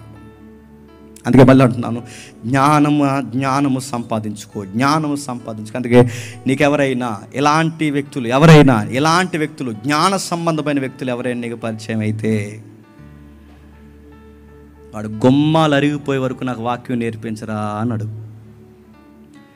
మనకు వాక్యం పరిచయమైన వ్యక్తులు మనకు పరిచయం అయితే ఆడితో వాక్యం తప్ప అని మాట్లాడతాం. ఆ సినిమా పోయిందంటగా అన్నాడు. అసలు ఈడితో ఆ సబ్జెక్ట్ మాట్లాడచ్చు నువ్వు? అది పోయిందంటగా, ఇది పోయింది అడుగుతున్నాను. వాక్యం మాట్లాడు. ఇంకా సామెతలు రాస్తే ఏమంటున్నాడు చూడండి. అదే సామెత గ్రంథం 10వ అధ్యాయం, 23వ వచనం. అదే సామెత గ్రంథం 10వ అధ్యాయం 23వ వచనం.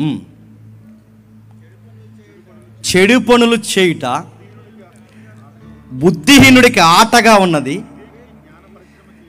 వివేకికి జ్ఞాన పరిశ్రమ చేయుట.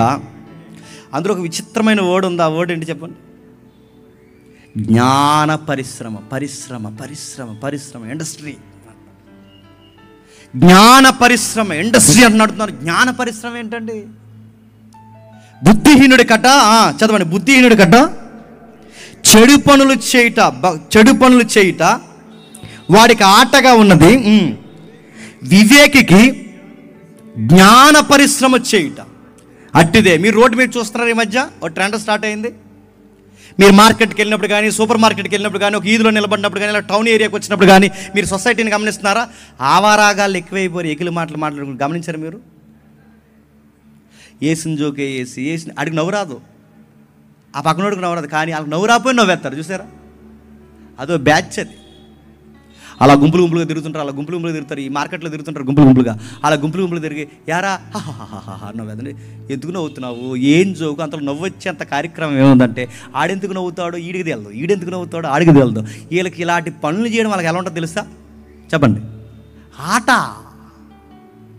కొన్ని వీడియోస్ చూస్తున్నాం, అందరూ మార్కెట్లో బిజీగా ఉంటారు, వస్తువులు కొనుక్కుంటారు, అవి కొనుక్కుంటారు. ఈ మధ్య వీడు ఒక ఫోన్ పెట్టుకుని వచ్చి ఇలా నిలబడి అందరూ ఏడు ఏమైందని చూస్తున్నారు.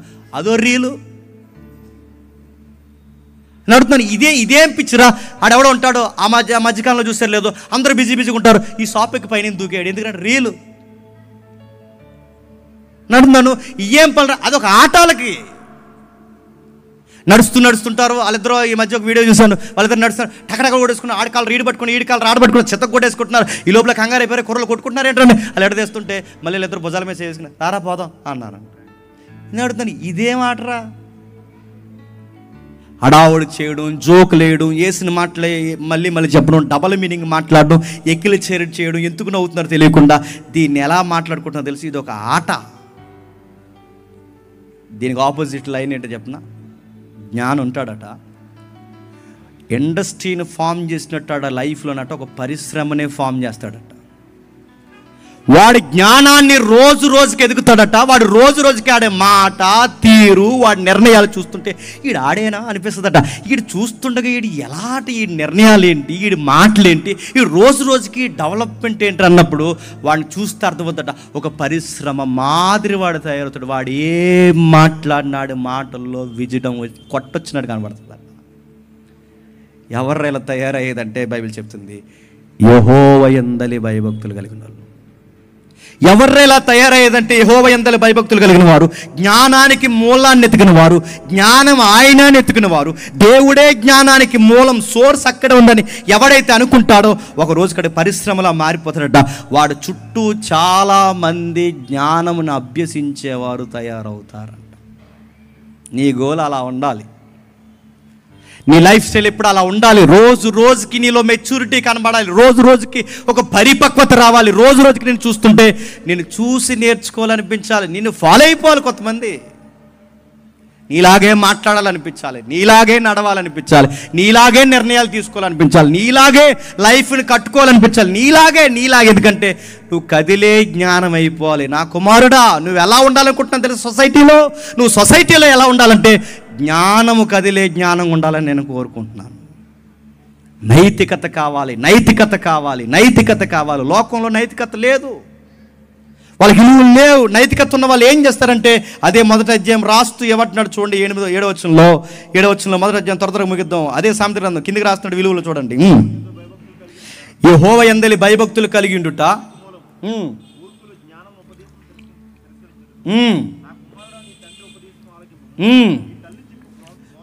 మూర్ఖుడు ఏం చేస్తాడట? జ్ఞానమును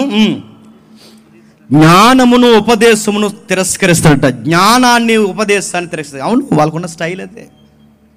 వాళ్ళకి మంచి చెప్తే నచ్చదు. వాళ్ళు అంటారు, ప్రార్థనలు అంటారేంటి, బైబిల్ అంటారేంటి, ఇదంతా అవుట్ ఆఫ్ సబ్జెక్ట్, ఇప్పుడు ఈ టైంలో మనకేంటారు ఈ భక్తి భయం ఇలాంటివి మాట్లాడతారు. ఎందుకంటే వాళ్ళకి వాక్యం అన్నా ఉపదేశం అన్నా వాళ్ళ బుర్రకి ఎక్కదు. వాళ్ళకేంటి చెప్పిన, రిలీజ్ సినిమాలకి వెళ్ళిపోవడం జ్ఞానం వాళ్ళకి జ్ఞానం ఏంటి చెప్పిన, ఇలాంటి సాయంకాలం ముందు ఇలాంటి అడావుడి ఇవి ఉంటాయి కదా, అడావుడు ఏడు జరుగుతాయి సాయంకాలం టైంలో, ఏదో ఒక ఫెస్టివల్, ఏదో అడావుడు ఈవెంట్స్ జరుగుతాయి.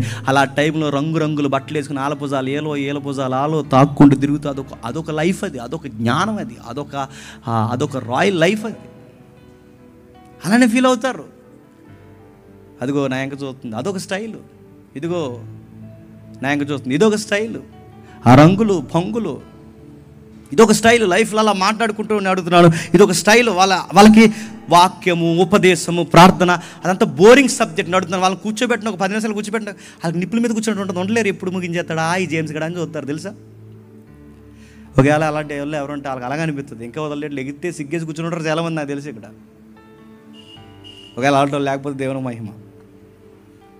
జ్ఞానం అభ్యసించేవాడు కోరుకుంటాడు, గంటల వాడు లైఫ్ని కూర్చి వింటాడు.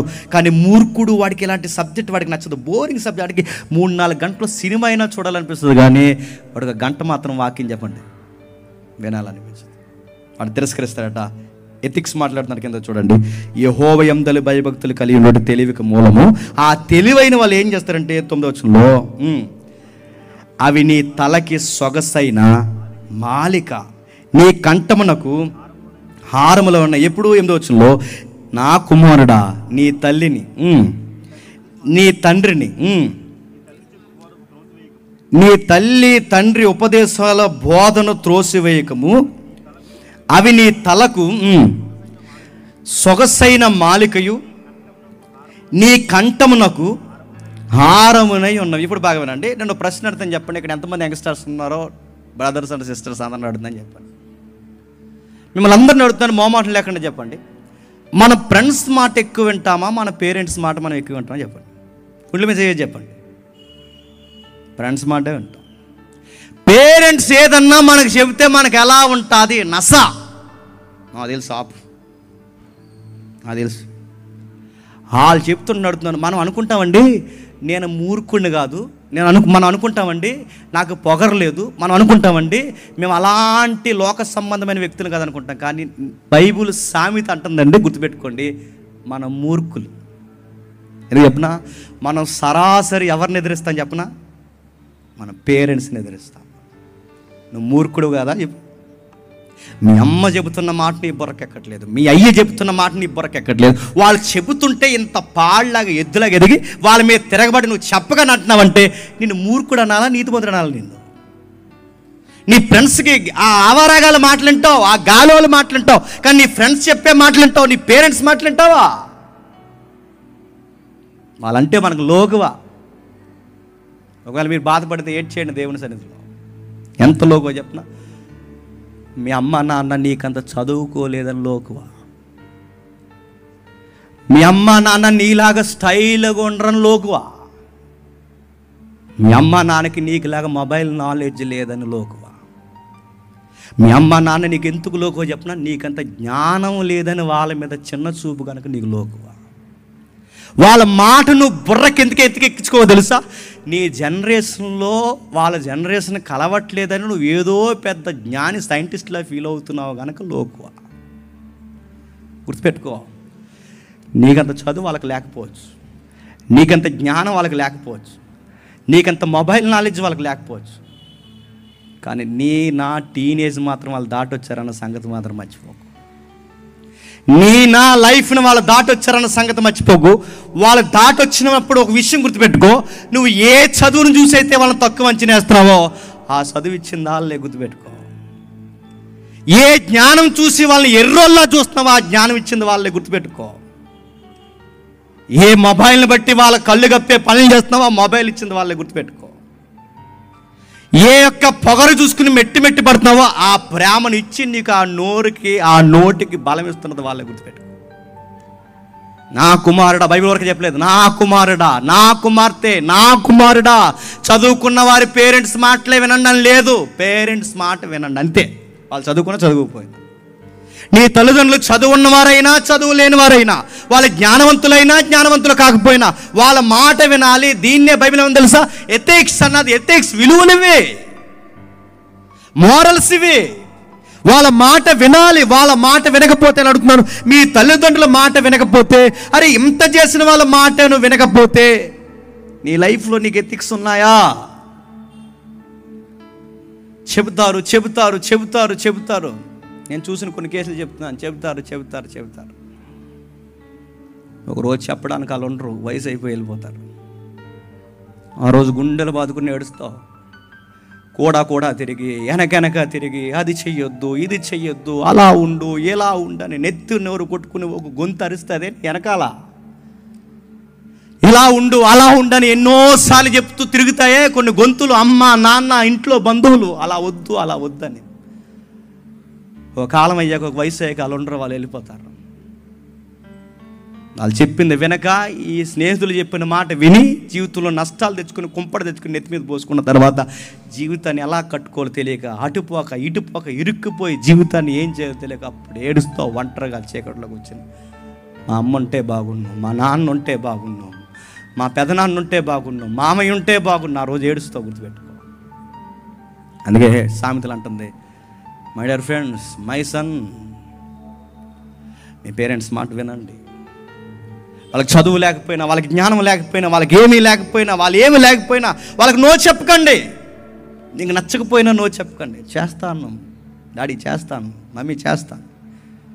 ఒకవేళ వాళ్ళు చెప్పేది అది ఉపయోగకరమైనది కాకపోతే ఎదిరించకండి. అర్థమయ్యేలా చెప్పండి. దీనివల్ల ఇలా టైం వేస్ట్ అవుద్ది, దీనివల్ల ఇలా మనీ వేస్ట్ అవుద్ది. వాళ్ళకి అర్థమయ్యేలా చెప్పండి. మీ మాటను వాళ్ళకన్నా బాగా ప్రపంచంలో ఎవడన్నా అర్థం చేసుకోగలడా? వాళ్ళకి అర్థమయ్యేలా చెప్పండి. ఇసుక్కోకండి, వాళ్ళ మీద కసురుకోకండి. అందుకే సామెతలు అంటుంది, లైఫ్లో ఎవడ సక్సెస్ అవుతాడు, జీవితంలో ఎవడ ఎత్తుకెదుగుతాడు, జీవితంలో యెహోవా కార్యములు సమస్తము సమకూర్చి ఏ వ్యక్తిని దేవుడు దీవెనకరంగా మారుస్తాడంటే బైబిల్ చెప్తుంది, పేరెంట్స్ని హానర్ చేసిన వాడిని, పేరెంట్స్ని ఎవడైతే హానర్ చేస్తాడో వాడిని దేవుడు బ్లెస్ చేస్తాడంట. నేను పొగరబోతుని కాదండి, నేను తిరిగిపోతుని కాదండి, నేను మాట విన్నవాడిని కాదని అంటున్నావంటే నడుతున్నావు. నువ్వు ప్రాక్టికల్గా నువ్వు పొగరబోతువో కాదు ఎక్కడ తెలిసిపోతుంది చెప్పనా? మీ అమ్మ నాన్న మాట విన్నప్పుడు నువ్వు పొగరబోతువు కాదు. మీ అమ్మ నాన్న మాట వినకపోతే చెప్పండి నువ్వు పొగరబోతువి, మూర్ఖుడివి. మూర్ఖులు ఉపదేశాన్ని తిరస్కరిస్తారు, మూర్ఖులు బోధన తిరస్కరిస్తారు, మూర్ఖులు త్రోసివేస్తారు. ఇప్పుడు అడుగుతాను, ఈ మూర్ఖుల లిస్టులోకి ఎవరు వస్తారు చెప్పండి? ఎవడో సిగరెట్లు కాల్చివాడు, గంజా కాల్చివాడు అనుకోకండి. వాళ్ళు ఎవరో చెప్తా, దానికి లింక్ చేయండి. పేరెంట్స్ని ఎదిరించే వాళ్ళే, తల్లిదండ్రులను ఎవరైతే ఎదిరిస్తారో వాళ్ళే ఈ మూర్ఖులు అనగానే ఎవరో బయట తిరిగే వాళ్ళు అనుకోకండి. పేరెంట్స్ని ఎవరైతే ఎదిరిస్తారో వాళ్ళే.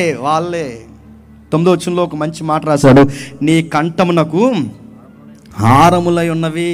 పేరెంట్స్ని గౌరవిస్తే ఎలా ఉంటుంది చెప్పండి? సొసైటీలో మెళ్ళో ఈ మధ్య వచ్చింది కదా, ఈ డైమండ్ నెక్లెస్లు వేసుకుని తిరిగితే ఎంతగా మన ఇంకా అట్రాక్షన్గా మనల్ని చూస్తారో మెడలు వేసుకొని. పేరెంట్స్ని గౌరవించేవాడిని కూడా సొసైటీ అలాగే చూస్తుందట. మీకు అర్థమైతే ధన్యత అండి. అదండి, అబ్బాయి వాళ్ళ అమ్మ నాన్నని చాలా ప్రేమగా చూస్తాడు, బాగా గౌరవిస్తాడు, వాళ్ళ అమ్మ నాన్న కోసం లైఫ్ పనంగా పెడేస్తాడు. ఆ అబ్బాయి అక్కడ ఉంటాడండి అని చెప్తారు. మన కోసం అలా చెప్పరు. అదే అత్తమాల వాళ్ళ నాన్న బూతులు తిడతాడు, ఎదవా అక్కడ ఉంటాడు, ఆవిడ ఎడతాడు. అదే మొన్న వాళ్ళ అమ్మ ఏదో సరైన కూర ఉండలేదని కంచం బయటికి ఇస్తాడుగా అండి, ఆ పంది ఎదవదిగా అక్కడ ఉంటాడు. మనల్ని ఎలా గుర్తుపడుతున్నారు కానీ బైబిల్ చెప్తుంది చూడండి, నిన్ను ఒక నక్లీస్ మాదిరి గుర్తుపట్టాలట, ఒక హారం పెట్టుకున్నట్టరే. ఎంత బ్యూటిఫుల్గా ఉంటాడండి వాడు. ఎదుటోళ్ళని గౌరవించే విధానం, వాళ్ళ పేరెంట్స్ని గౌరవించే విధానం, వాళ్ళ పేరెంట్స్ కోసం వాడు తీసుకునే నిర్ణయాలు భలే ఉంటాయండి. సామెతలు మురిసిపోయి రాస్తున్నాడు, సామెతల్లో జ్ఞాని మురిసిపోతున్నాడు. మీ అమ్మ నాన్నని గౌరవించు. తల్లిని పచ్చి బూతులు తిట్టే పిల్లలు లేరు చెప్పండి. తండ్రిని ఎగిరెగిరి తన్నే కొడుకులు లేరు చెప్పండి. తల్లిని తండ్రిని కొట్టే కొడుకులు లేరు చెప్పండి. గొప్ప అనుకుంటున్నారు, నడుతాను కొట్టుకుపోతారు. మళ్ళీ చెప్తాను, గొప్ప అనుకుంటున్నారు, కొట్టుకుపోతారు, మట్టి కొట్టుకుపోతారు.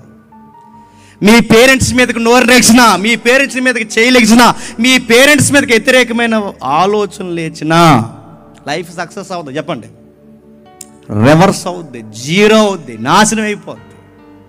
సామెతలు చెప్తుంది ఎథిక్స్, నైతికత ఉండాలి.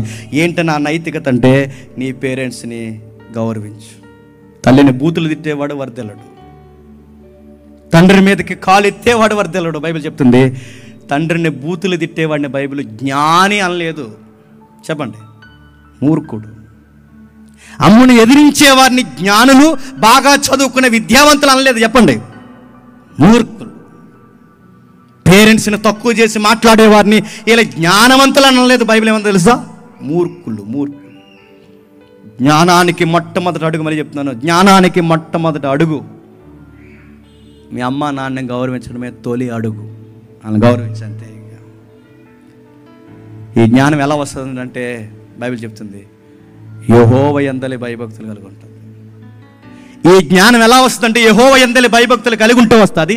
ఈ జ్ఞానం యెహోవా యందలి భయభక్తులు కలిగి ఉండడమే కాదు, ఆయన ఎడల భయము భక్తి కలిగి ఉంటే వీళ్ళని ఏదన్నా అంటే రెస్పాండింగ్ ఎక్కడ వస్తుంది చెప్పండి?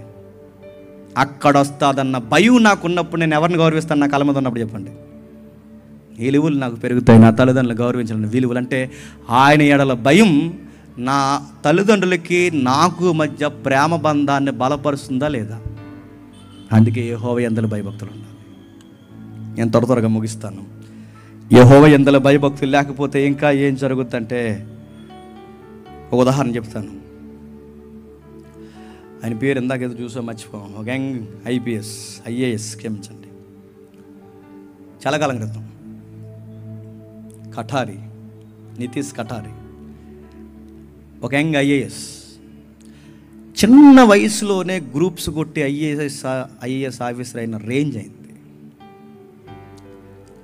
ఆయన పాస్ అయ్యి ఆయన అధికారంలో కూర్చున్న తర్వాత పొంకాల పేజీలు రాశారు. గొప్ప చిన్న వయసులోనే ఉన్నతమైన స్థాయికి వెళ్ళిన మన భారతీయ యువకుడు రాశారు, గొప్పగా రాశారు.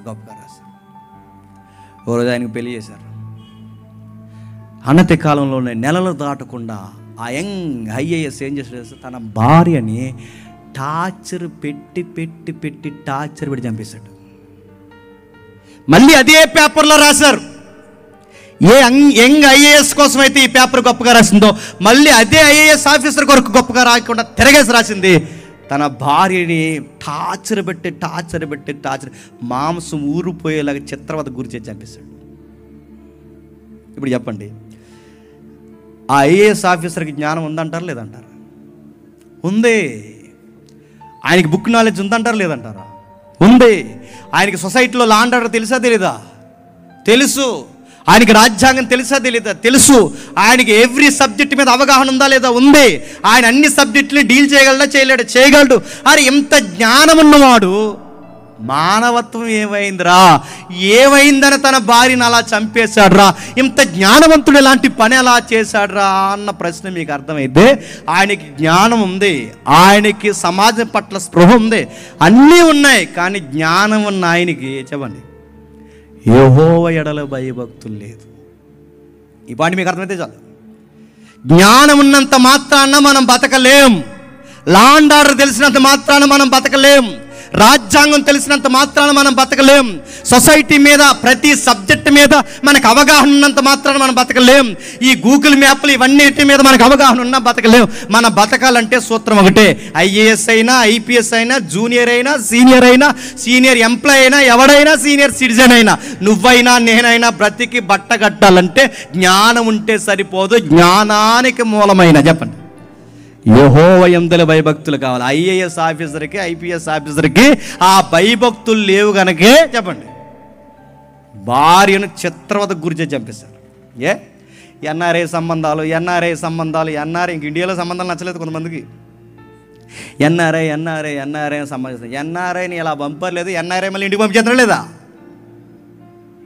ఏమైంది రే, మీరు ఇంటర్నేషనల్ ఇంగ్లీష్ మాట్లాడతారు కదరా, మీకు ఫారిన్ కరెన్సీ తెలుసు, ఇంటర్నేషనల్ బ్యాంక్స్ తెలుసు, మీ పెట్టుబడులు ఎక్కడే కదా అక్కడ కూడా ఉన్నాయి, ఇంత తెలుసు మీరు నీ భార్యను అంత చిత్రవత గురి చేస్తున్నావు ఏంటంటే, వాడికి జ్ఞానం ఉంది, లాంగ్వేజ్ మీద నాలెడ్జ్ ఉంది, వాడికి విదేశీ పర్యటన పట్ల, జర్నీ పట్ల వాడికి జ్ఞానం ఉంది. కానీ వాడికి మానవత్వం లేకపోవడానికి కారణం ఏంటో తెలుసా?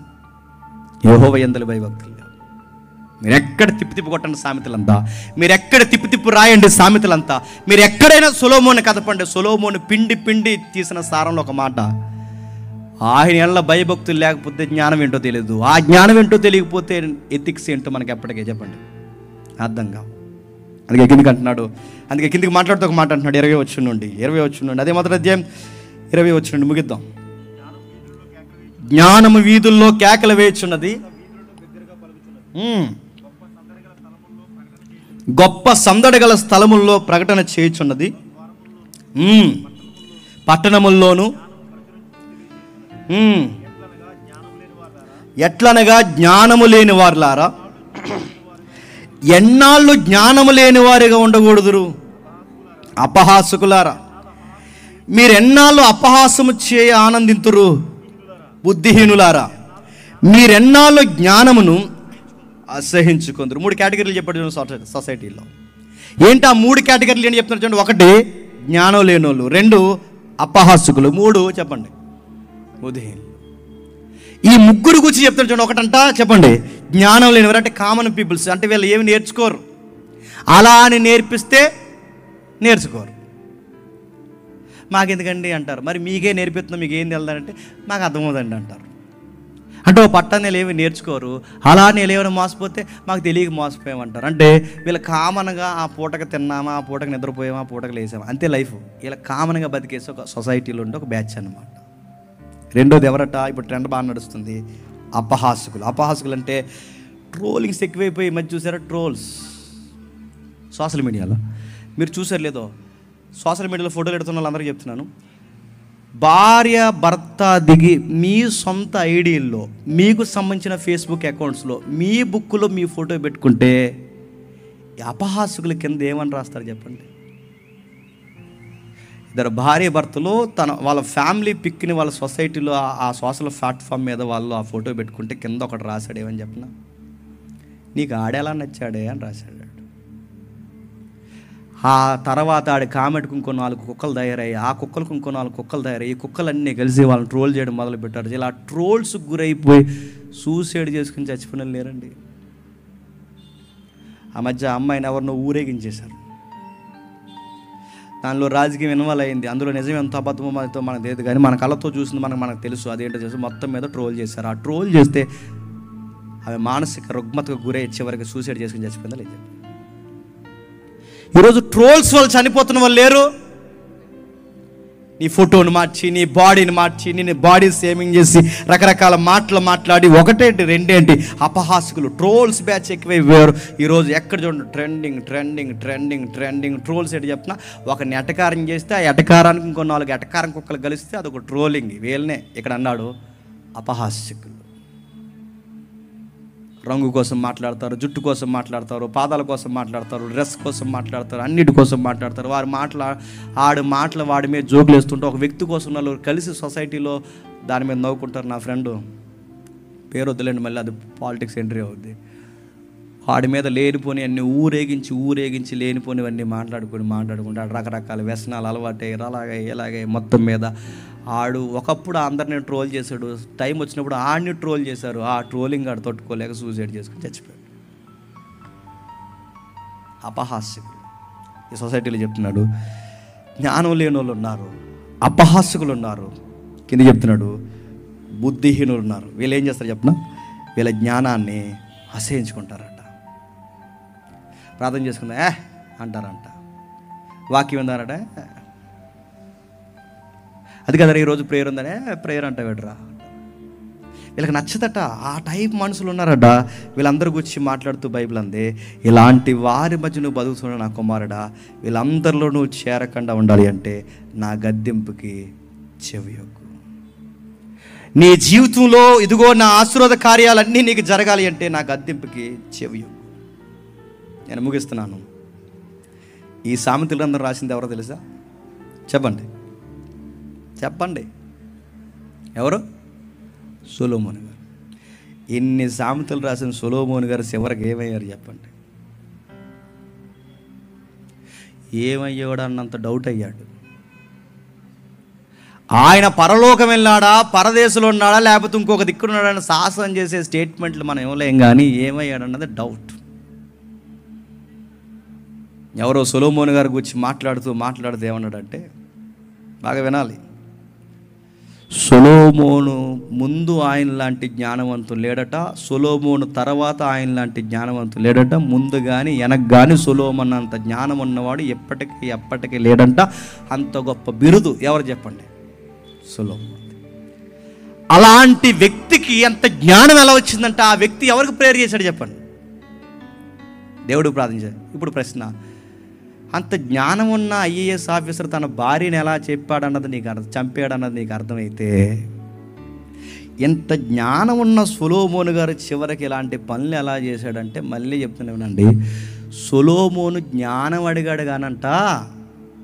ఈ మాట అర్థమైపోతుంది వాడికి. సొలొమోను జ్ఞానం అడిగాడు కానంట, ఆ జ్ఞానాన్ని అభ్యసించడంలో మాత్రం ఫెయిల్యూర్ అయ్యాడంట. అక్కడ దెబ్బ కొట్టింది. సొలొమోనుకి జ్ఞానం ఉంది, సొలొమోనుకి సామెతలు తెలుసు, సొలొమోనుకి సాంగ్స్ తెలుసు, సొలొమోనుకి పరమగీతాలు తెలుసు, సొలొమోనుకి భూమి కింద సూర్యుని కింద జరుగుతున్నవన్నీ తెలుసు. సొలొమోను గారికి అంత జ్ఞానం ఉంది. కానీ సొలొమోను గారి గురించి రాస్తూ ఇలా అంటున్నాడు, ఇంత గొప్ప జ్ఞాని సొలొమోనుకి, ఇంత తెలిసిన ఆయనకి జ్ఞానం తెలుసు, కానీ ఆ జ్ఞానాన్ని అభ్యసించాలన్న జ్ఞానం తెలియదండి. ఎంత పెద్ద మాట అండి అది. ఆయనకి జ్ఞానం తెలుసు, కానీ ఆ జ్ఞానాన్ని అభ్యసించాలన్న జ్ఞానం లేదంట ఆయనకి. అందుకే ఎవరో ఆడవాళ్ళు వచ్చి 4 మాటలు చెబితే వాళ్ళ మాటలేని విగ్రహారధికుడు అయిపోయాడట, ధన వ్యామోహంలో పడిపోయాడట, పొత్తు వ్యాపారాలు పొత్తు రాజకీయాలు పెట్టుకున్నాడట, చివరికి వ్యభిచార కోపంలో దిగిపోయాడట. ఇంత జ్ఞాని ఇలాంటి పొరపాటు ఎలా చేశాడంటే, మళ్ళీ చెప్తున్నాను, జ్ఞానం ఉంటే సరిపోదు. చెప్పండి, యెహోవా యందలి భయభక్తులు ఉండాలి.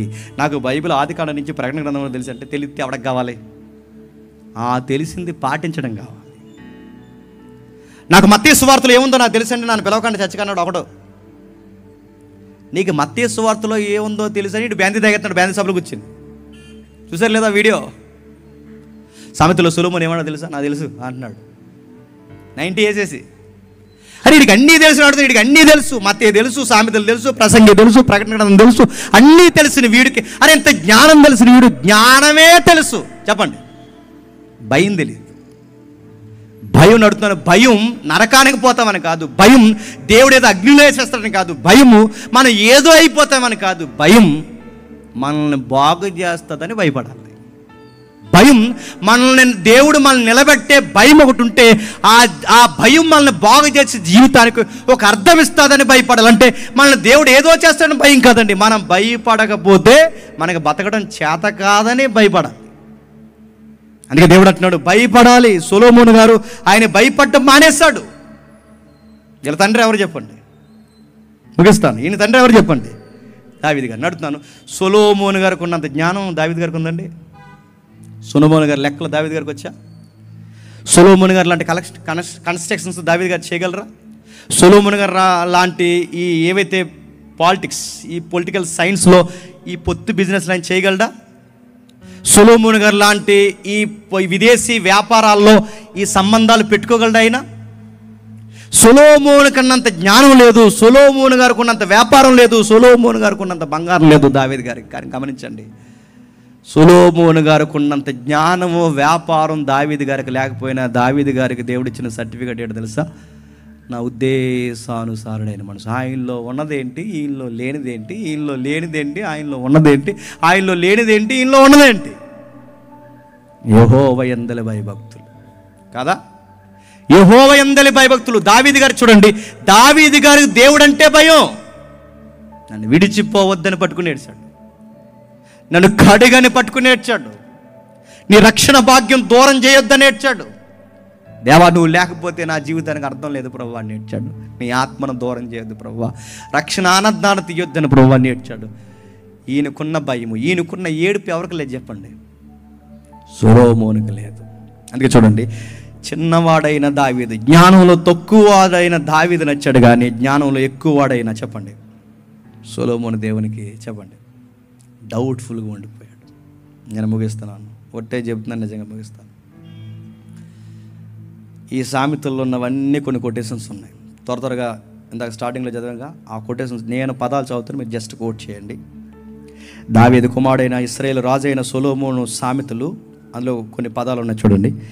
జ్ఞానము, ఉపదేశము, వివేకము, సల్లాపములు. సల్లాపములు అంటే కార్యాలు, ఉల్లాసము, సల్లాసం అంటారు సరే, ఎన్ని కార్యక్రమాలు కూర్చోన్నమాట. సల్లాసములు, ఇంకా నీతి, న్యాయము, యథార్థత, బుద్ధి, కుశలత, ఇంకా వివేచన, పైన జ్ఞానము, కింది పాండిత్యము, ఇంకా నీతి సూత్రాలు. ఇంకా మాట్లాడుతున్నాడు వివేకం కలిగిన మనస్సు. ఇవన్నీ పాటిస్తేనట లోకమట బాగానండి.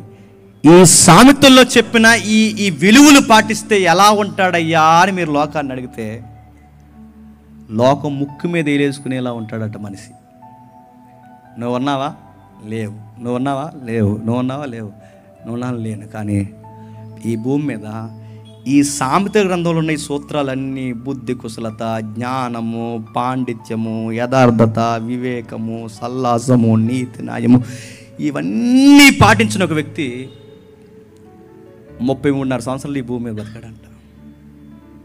ఇవన్నీ పాటించిన వ్యక్తి ఎలా ఉంటాడు అంటే, ఇవన్నీ పాటించిన వ్యక్తి ఎలా ఉంటాడు? అదిగో నజరేయుడైన యేసు అలా ఉంటాడు. మీరు ఆయన్ని చూడండి. మీరు ఎప్పుడైనా ఆయనకి బుద్ధి కొంచెం తక్కువ ఉందని ఎప్పుడైనా యేసుక్రీస్తు వారి కోసం మాట్లాడగలమా? ఆయన ఎప్పుడైనా కంగారు పడి ఈ మాట అనేసాడు అందుకే యేసు ప్రభు వారు సారీ చెప్పాడని ఎప్పుడైనా మనం బైబిల్లో చదువుతామా? బయట చదువుతామా? యేసు ప్రభు వారు అనవసరంగా ఈ టైంలో కోపడ్డాడండి అనే పాయింట్ ఆయన లైఫ్లో ఉందా? యేసుక్రీస్తు వారు ఎందుకో సారీ చెప్పాడండి, ఆయనకి సోమర్తనం ఎక్కువండి అని ఎక్కడైనా చదువుతామా? యేసుక్రీస్తు వారిలో భాగమేనండి. సామెతల్లో చెప్పిన సోమర్తనం ఆయనలో ఉందా? సామెతల్లో చెప్పిన అనవసరమైన కోపం ఆయనలో ఉందా? సామెతల్లో చెప్పిన బుద్ధి లేని తనం ఆయనకు ఉందా? మూర్ఖత్వం ఆయనకు ఉందా? సామెతల్లో ఏ విలువలైతే ఉండాలనుకున్నాడో ఆ విలువలన్నీ ఎవరిలో కనబడతాయి చెప్పండి? ప్రభు అయిన యేసుక్రీస్తు వారిలో కనబడతాయి. అందుకే చూడండి, సామెతల గ్రంథాన్ని సారాన్ని బయటకు తీస్తే, ఆ జ్ఞానానికి రూపాన్ని ఇస్తే, ఆ రూపం ఎవరవుతుందో తెలుసా? ప్రభు అయిన యేసుక్రీస్తు వారు అవుతాడు. అందుకే ప్రభు అయిన యేసుక్రీస్తు వారిని చూస్తే, ఆయన ఉద్దేశాన్ని, ఆయన కార్యక్రమాలు చూస్తే, ఆయన తీరును మనం చూస్తే కొట్టొచ్చినట్టు మనకు కనబడుతుంది. ప్రభు అయిన యేసుక్రీస్తు వారు దేవుడు కోరుకున్న మనుషుడు. అందుకే ఆయన బాప్టిజం తీసుకుని ఒడ్డుకు వచ్చిన వెంటనే పరలోకం నుంచి ఒక శబ్దం వచ్చింది, బంగారు పత్రం. ఏమన్నా తెలుసా? ఈ నా ప్రియ కుమారుడు, ఈయన యందు నేను ఆనందిస్తున్నాను. ఒక్క మైనస్ యేసుప్రభువులో జీవించిన ఒక్కటి నడుతాను. ఒక్క మైనస్ లేకుండా అంత అలాగా ఆయన ఎలా బతకగలిగాడు అబ్బా అంటే కొంతమంది అంటారు ఆయన దేవుడు అన్నాడు. మూతిమి కూడా ఎలా అన్నారంటే ఆయన దేవుడే కదా. అదర్ సైడ్ అంటే చెప్పిన ఆయన మానవుడు కూడా. అంతలా ఆయన ఎలా బ్రతకగలిగాడంటే గుర్తుపెట్టండి, ఎబ్రీ పత్రికలు అంటాడు ఆయన శరీరధారి అయి ఉన్న దినముల్లో తన తండ్రికి భయభక్తులు కలిగి జీవించాడు గనక చెప్పండి ఆ లైఫ్ని చూపించగలిగాడంట. ఇప్పుడు చెప్పండి, సామెతల్లో ఉన్నవన్నీ పాటిస్తే, సొలొమోను చెప్పినవన్నీ పాటిస్తే ఎలా ఉంటామండి అని మీరు నన్ను అడిగితే అచ్చు చెప్పండి యేసుప్రభువులో ఉంటాం. ట్రై చేద్దామా? యేసుక్రీస్తు వారిలో ఉంటాం అంటే సాక్షాత్తు క్రీస్తును ధరించుకున్న వారిలో ఉంటామంటే ఖచ్చితంగా ఉంటాం. అందుకే నా కుమారుడా ఉపదేశాన్ని తునీకరించొద్దు, నా కుమారుడా జ్ఞానమును తునీకరించొద్దు, నా కుమారుడా నీ తల్లిదండ్రులను నిర్లక్ష్య పెట్టొద్దు, నా కుమారుడా పెద్దల మాటలను పక్కన పెట్టొద్దు, నా కుమారుడా నా కుమార్తె యెహోవా ఉపదేశాన్ని నిర్లక్ష్యం చేయొద్దు. చేయకుండా ఉంటే ఎలా ఉంటావంటే అదిగో చూడు ప్రభు అయిన యేసుక్రీస్తు వారిని గురించి ఈరోజు లోకం ముక్కు మీద ఎలా వేసుకుంటుందో నీకోసం కూడా నీ వీధి నీ ఊరు కూడా అలా మాట్లాడుకుంటుందంట. యంగ్స్టర్స్ తమ్ముళ్ళని చెల్లెల్ని అందరిని అడుగుతున్నాను, ప్రభు అయిన యేసుక్రీస్తు వారిని ప్రాక్టీస్లోకి తీసుకురండి. ఆయనలాగా జీవించే ప్రాక్టీస్లోకి తీసుకురండి. ఈయనకి ముంగుర్తుగా బతికిన వాళ్ళు ఉన్నారు చూడండి. ఆ యోసేపు ఎంత భయపడ్డాడో మీరు చూడండి. నీతికి పడి జీవించినందుకు ఆ అబ్బాయికి ఇచ్చిన పనిష్మెంట్ ఏంటో చెప్పిన 14 సంవత్సరాల జైలు వేశారు కదా అబ్బాయికి. నీతికి పడి నిలబడినందుకు యోసేపుకి 14 సంవత్సరాలు చేయని తప్పుకి శిక్ష చేస్తే నీతికి పడి నిలబడినందుకు నాశనం అయిపోయాడని చరిత్రలో చదువుకున్నావా? ఆ దేశానికి ప్రధానమంత్రి అయిపోయాడు. నీతికి పడి నిలబడినందుకు దానియేలుని తీసుకెళ్ళి సింహాల బోన్లో భయంకరమైన అన్యాచారాల్లో ఆయన గుద్దేసి చంపేయాలని ప్లాన్ చేస్తే 70-80 సంవత్సరాలను ఒత్తుడు గుడి చేస్తే చివరికి దానియేలు ఆ సింహాసనం ముందు ప్రధానమంత్రి స్థాయికి వెళ్ళిపోయాడు. ఇప్పుడు చెప్పండి, నీతికి పడి జీవిస్తే సొసైటీలో కష్టంగా ఉందన్నా అనకండి. ఎందుకంటే కష్టంగానే ఉంటుంది, పనిష్మెంట్గానే ఉంటుంది, అవసరమైతే జైల్లో పడేస్తారు. కానీ నువ్వు అలా ఓపుకుండు దేవుడు నిన్ను ఎక్కడ కూర్చోబెట్టాలో చెప్పండి తీసుకెళ్ళి అక్కడ కూర్చోబెడతాడు. అందుకే నీతి నిమిత్తము చెప్పండి హింస, నీతికి పడి చచ్చే వాళ్ళు కావాలి, నీతి కొరకు ఆకలి దప్పులు కలిగిన వారు కావాలి, నీతి కొరకు అన్నీ వదిలేసుకునే వాళ్ళు కావాలి, నీతికి పడి చచ్చే వాళ్ళు కావాలి. నీతి నీతి నీతి అని నిలబడండి. నీ సమస్త కార్యాలు యెహోవా సమస్తము సమకూర్చి జరిగిస్తాడు. ప్రస్తుతానికి కష్టంగా అనిపిస్తాయి, అన్నీ మూసుకుపోయినట్టు అనిపిస్తాయి, ఇక హోప్ పోయినట్టు అనిపిస్తుంది, అయిపోయింది జీవితం అనిపిస్తుంది. కానీ ఆ నీతిని అలా పట్టుకుని గట్టిగా నిలబడిపో, సమస్తము సమకూర్చి నీ మార్గాలు సరళమైన చేస్తాడు. ప్రభు అయిన యేసుక్రీస్తు వారిని చూసి ఆనందించిన ఆ యెహోవాయే నిన్ను నన్ను కూడా చూసి ఆనందిస్తాడు. ఈ తరంలో కూడా మన గురించి సాక్ష్యం ఇస్తాడు. నా బిడ్డలు, నా కుమారులు, నా యొక్క సంతానం నేను చాటుకోవాలని ఈ రోజుకి పరలోకపు దూతల సమూహంలో ఎదురు చూస్తాను. అందుకే బైబిల్ చెప్తుంది, నా కుమారులారా జ్ఞానం సంపాదించండి. నిజంగానే ఓ పుస్తకం చదివావా? జ్ఞానం సంపాదించడానికే చదువు. ఒక లెక్కలు చేస్తున్నావా? జ్ఞానం సంపాదించడానికే చేయి. ఒక కాంపిటేటివ్ ఫీల్డ్లో ఉన్నావా? రేపొద్దు నీ సొసైటీకి 4 మాటలు చెప్పేంత జ్ఞానం సంపాదించాలని సబ్జెక్ట్ని ఆ వ్యూలో కూడా చదువు. నేను చూస్తే అనిపించాలి వీడు చాలా అవసరమైన అబ్బాయిరా అని, అలానే చదువు, అలాగే ఉద్యోగం కొట్టు, అలాగే నిలబడు. దేవుడు చెప్పుకున్న కుమారుల వర్ధళ్ళు, నేను ఉన్నతమైన స్థాయి, నువ్వు కోరుకున్న ఉద్యోగం అని చెప్తాను, నువ్వు దాన్ని ఎదుక్కుని వెళ్ళడం కాదు, అదే నేను ఎదుక్కున్నా. మీరు ఏ కాంపిటేటివ్ ఫీల్డ్ ఉన్నారు మీరు రాసి పెట్టుకోండి. ఈ ఎథిక్స్ మీరు ఫాలో అవ్వండి, ఈ దేవుడికి భయపడండి. మీ రూమ్స్లో ఉన్నప్పుడు, మీ క్లాస్ రూముల్లో ఉన్నప్పుడు, మీరు కాలేజీకి పోతున్నప్పుడు, లేదా మీ సెంటర్స్కి పోతున్నప్పుడు, మీ ఉద్యోగాలు ఎక్కడికి పోయినా ఈ భయభక్తులు కలిగి ఉండండి. ఆయన ఎళ్ళ భయభక్తులు కలిగిన వాడిని గోతులోని తీసుకెళ్లి సింహాసనం మీద కూర్చోబెట్టిన దేవుడు ఈయన. ఆయన ఎళ్ళ భయభక్తులు కలిగిన వాడిని సింహాలను నోర్లు మూచేసి తీసుకెళ్లి సింహాసనం మీద కూర్చోబెట్టిన దేవుడు ఈయన. ఆ రోజున్న దేవుడే ఈ రోజు ఉన్నాడు, ఈ రోజున్న దేవుడే రేపు ఉంటాడు, ఈ రోజు ఉంటాడు, నీతో ఉంటాడు, నాతో ఉంటాడు. నమ్మే ఆయన నీ గొప్ప కార్యాలు జరిగించి, నీ తల్లిదండ్రులను గౌరవించి, నీ ఆశ్చర్య కార్యాలు జరిగించి, నీ తల్లిదండ్రులని దీవెనకరంగా నీకు వారికి మార్చే దేవుడు, గొప్ప దేవుడు ఈ రోజుకి దినమెల్లా చేతులు చేసి నిన్ను నన్ను పిలుస్తున్నాడు. ఆ యేసయ్య నీకు నాకు తోడై ఉండగాక. ఆమేన్, ఆమేన్, ఆమేన్.